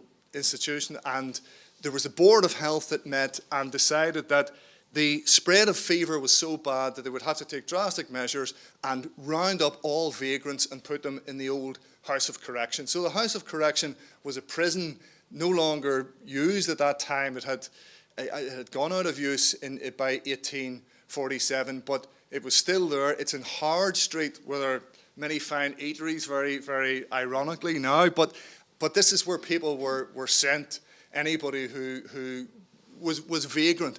Whether or not you had, you know, whether or not you actually had any illness was immaterial. If you didn't have an address, then you were rounded up and brought there. So A. MacDonald wrote this blistering denunciation of that called Ceol na Macach, or the Song of the Beggars. And he directed his ire at the Catholic bishop at the time, Cornelius Denver, who he regarded as having taken up with the Protestants, you know, because it was the Board of Health was mostly Protestant clergy, and he talks about Bishop Denver going against the teachings of Columcille and all of the native traditions of charity, because there was this. It wasn't just an Irish thing, but it was the medieval idea of charity, that you did good to your own soul by giving to others. Bishop McHale from Mayo, in his evidence to the Whately Commission in the mid-19th century, talked about the poor surviving by alms from alms, that, you know, poor people gave to poor people.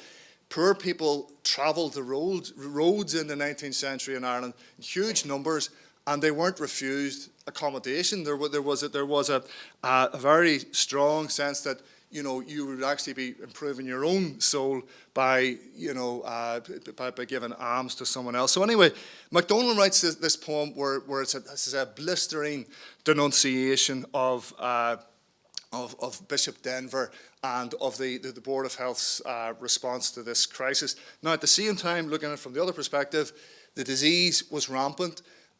Many of the great and good, and actually in Belfast, died from the disease, so it didn't actually just, it didn't reflect class as well. And other towns took other measures similar.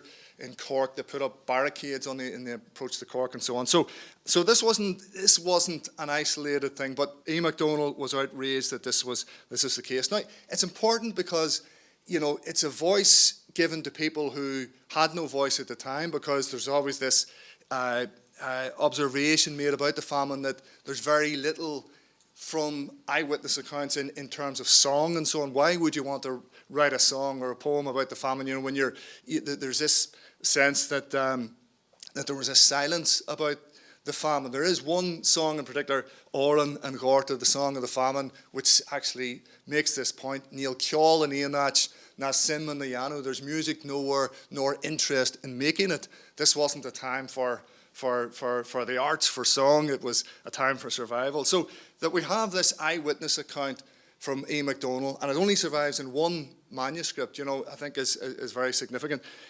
Thomas Beggs, I said I would mention just alongside him, because Beggs, and this is where I'll get you to show the slide.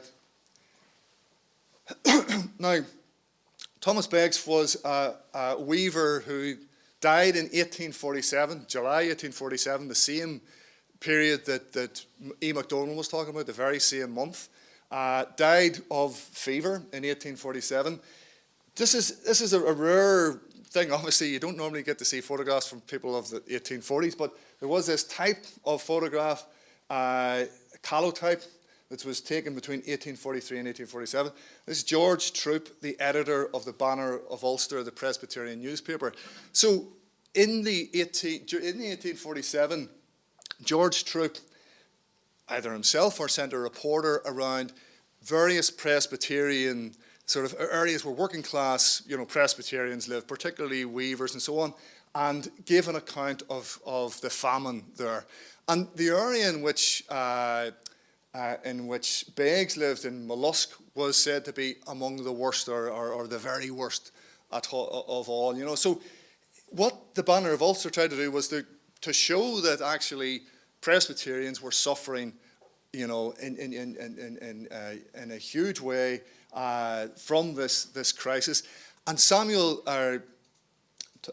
Beggs wrote this poem, an address to Lord John Russell, who was a Prime Minister at the time, an Ulster Presence address to Lord John Russell, where he talks about this crisis. And he says, among many points, he makes the point, he said, and it was published in the newspaper, in the Banner of Ulster, he said, "Put down a while the whiskey still and make the house a grinding mill," because they were making whiskey at the time, so they were using potatoes and materials to make whiskey, and at the same time people like Beggs were starving. So it's incredible to read that in February of 1847, and then one of his final poems is in conventional English, and he talks about the poor wretch tottering towards the grave, and that was actually his own lot in the end. So anyway, I just think that it's important. Sometimes we, probably because of maybe as a result of the Good Friday Agreement, we tend to have Ulster-Scots and the Irish language because the institutions were created and so on. But when you see, common cause in a situation like this, I think it's important to point that out.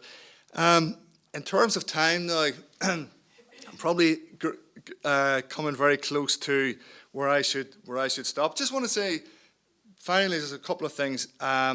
Just on this same point with the sort of common cause, let's say, and this common affinity with Scotland. My PhD study was on Seosamh McGreana, a writer a prose writer from Ranafast in Donegal, and one of the biggest influences on Seosamh McGreana and his brother Seamus, also a very famous writer, was Robbie Burns.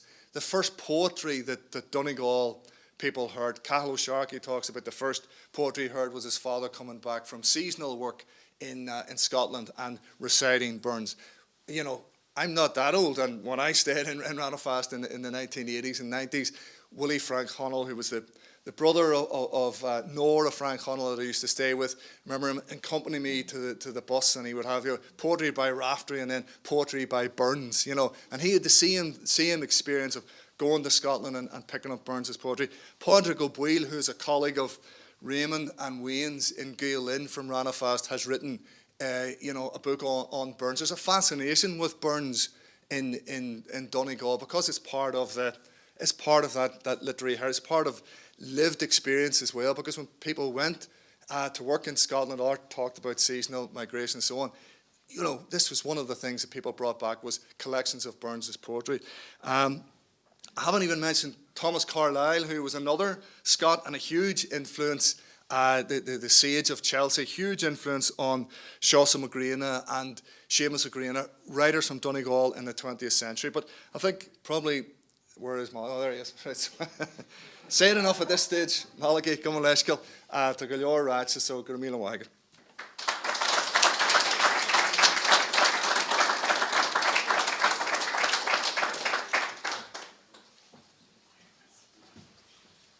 Gur céad maigid as sinanta and míle buíochas. And I think as the day has gone on, the Irish adage that it's our scacha chéile warn na daoine, that we do indeed live in each other's shadow. It shows just how close the works of these individuals actually come. And I think it was Art referenced Dal McCourt as cuckoo in the same way as Samuel Thomson's hedgehog was referenced earlier, and it's fantastic to see those works being discussed in a single context. Tá my kinse go a couple of questions. I'm sure there are a couple of questions. Before we go there, can I just check with Teresa that in terms of the online communications, if there's anything coming in that front, and can I apologise to Donald McAnallen, who I told him that his car was safely parked till about half an hour ago, but I'm sure Donald understands how these things go. But if there are any questions, you're most welcome. The floor is open at this stage. Agus mora will to Glinja Fina Bell Dorish, Agus Mailka Habia. There's a glass of wine and some sustenance next door if you'd prefer to move next door, and we can have a discussion in that way.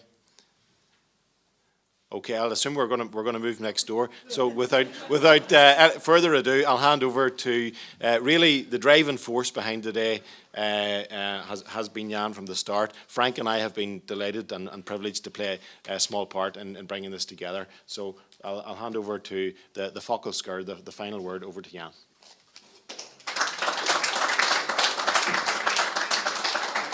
Before I do that, I neglected to mention that our sincere thanks to Art, who stepped in last minute when Regina Colleton was to be a member of the last panel. Regina, due to personal circumstances, wasn't able to be with us today. So we send Regina our best wishes, and delighted that Art was able to step in the manner in which he did. So Gurmina Waigalashin.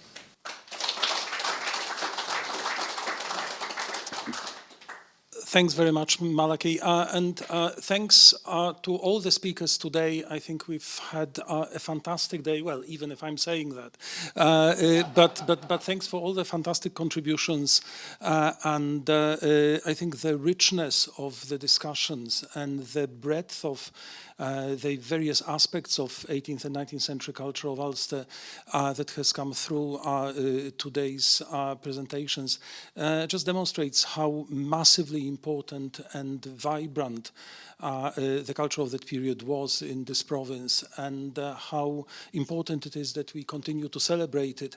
And from what Frank said at some point, the John Hewitt Society is working on maybe doing something about having a new edition of the Rhyming Weavers, fingers crossed.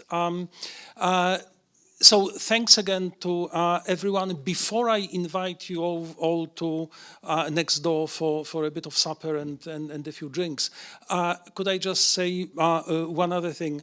The academic contributions were fantastic, we've all seen them, but this vote of thanks, as it were, to everybody who's contributed to today's event would not be complete without acknowledging the massive amount of work that has gone on behind the scenes on the technical and administrative side. So could I just thank all my colleagues who are here, and all the colleagues who've worked with me behind the scenes on the organization of all the technical side, believe it or not, but even arranging chairs in this room, involved me getting a phone call to the director of physical resources. So, so there are, there are lots and lots of people who have helped, and I would like to really acknowledge their contributions. But I know you are all waiting for the meal, so thank you all very much for coming to the University of Ulster today, and I welcome you all very warmly to, I invite you all very warmly to the supper next door. Thank you very much, everybody.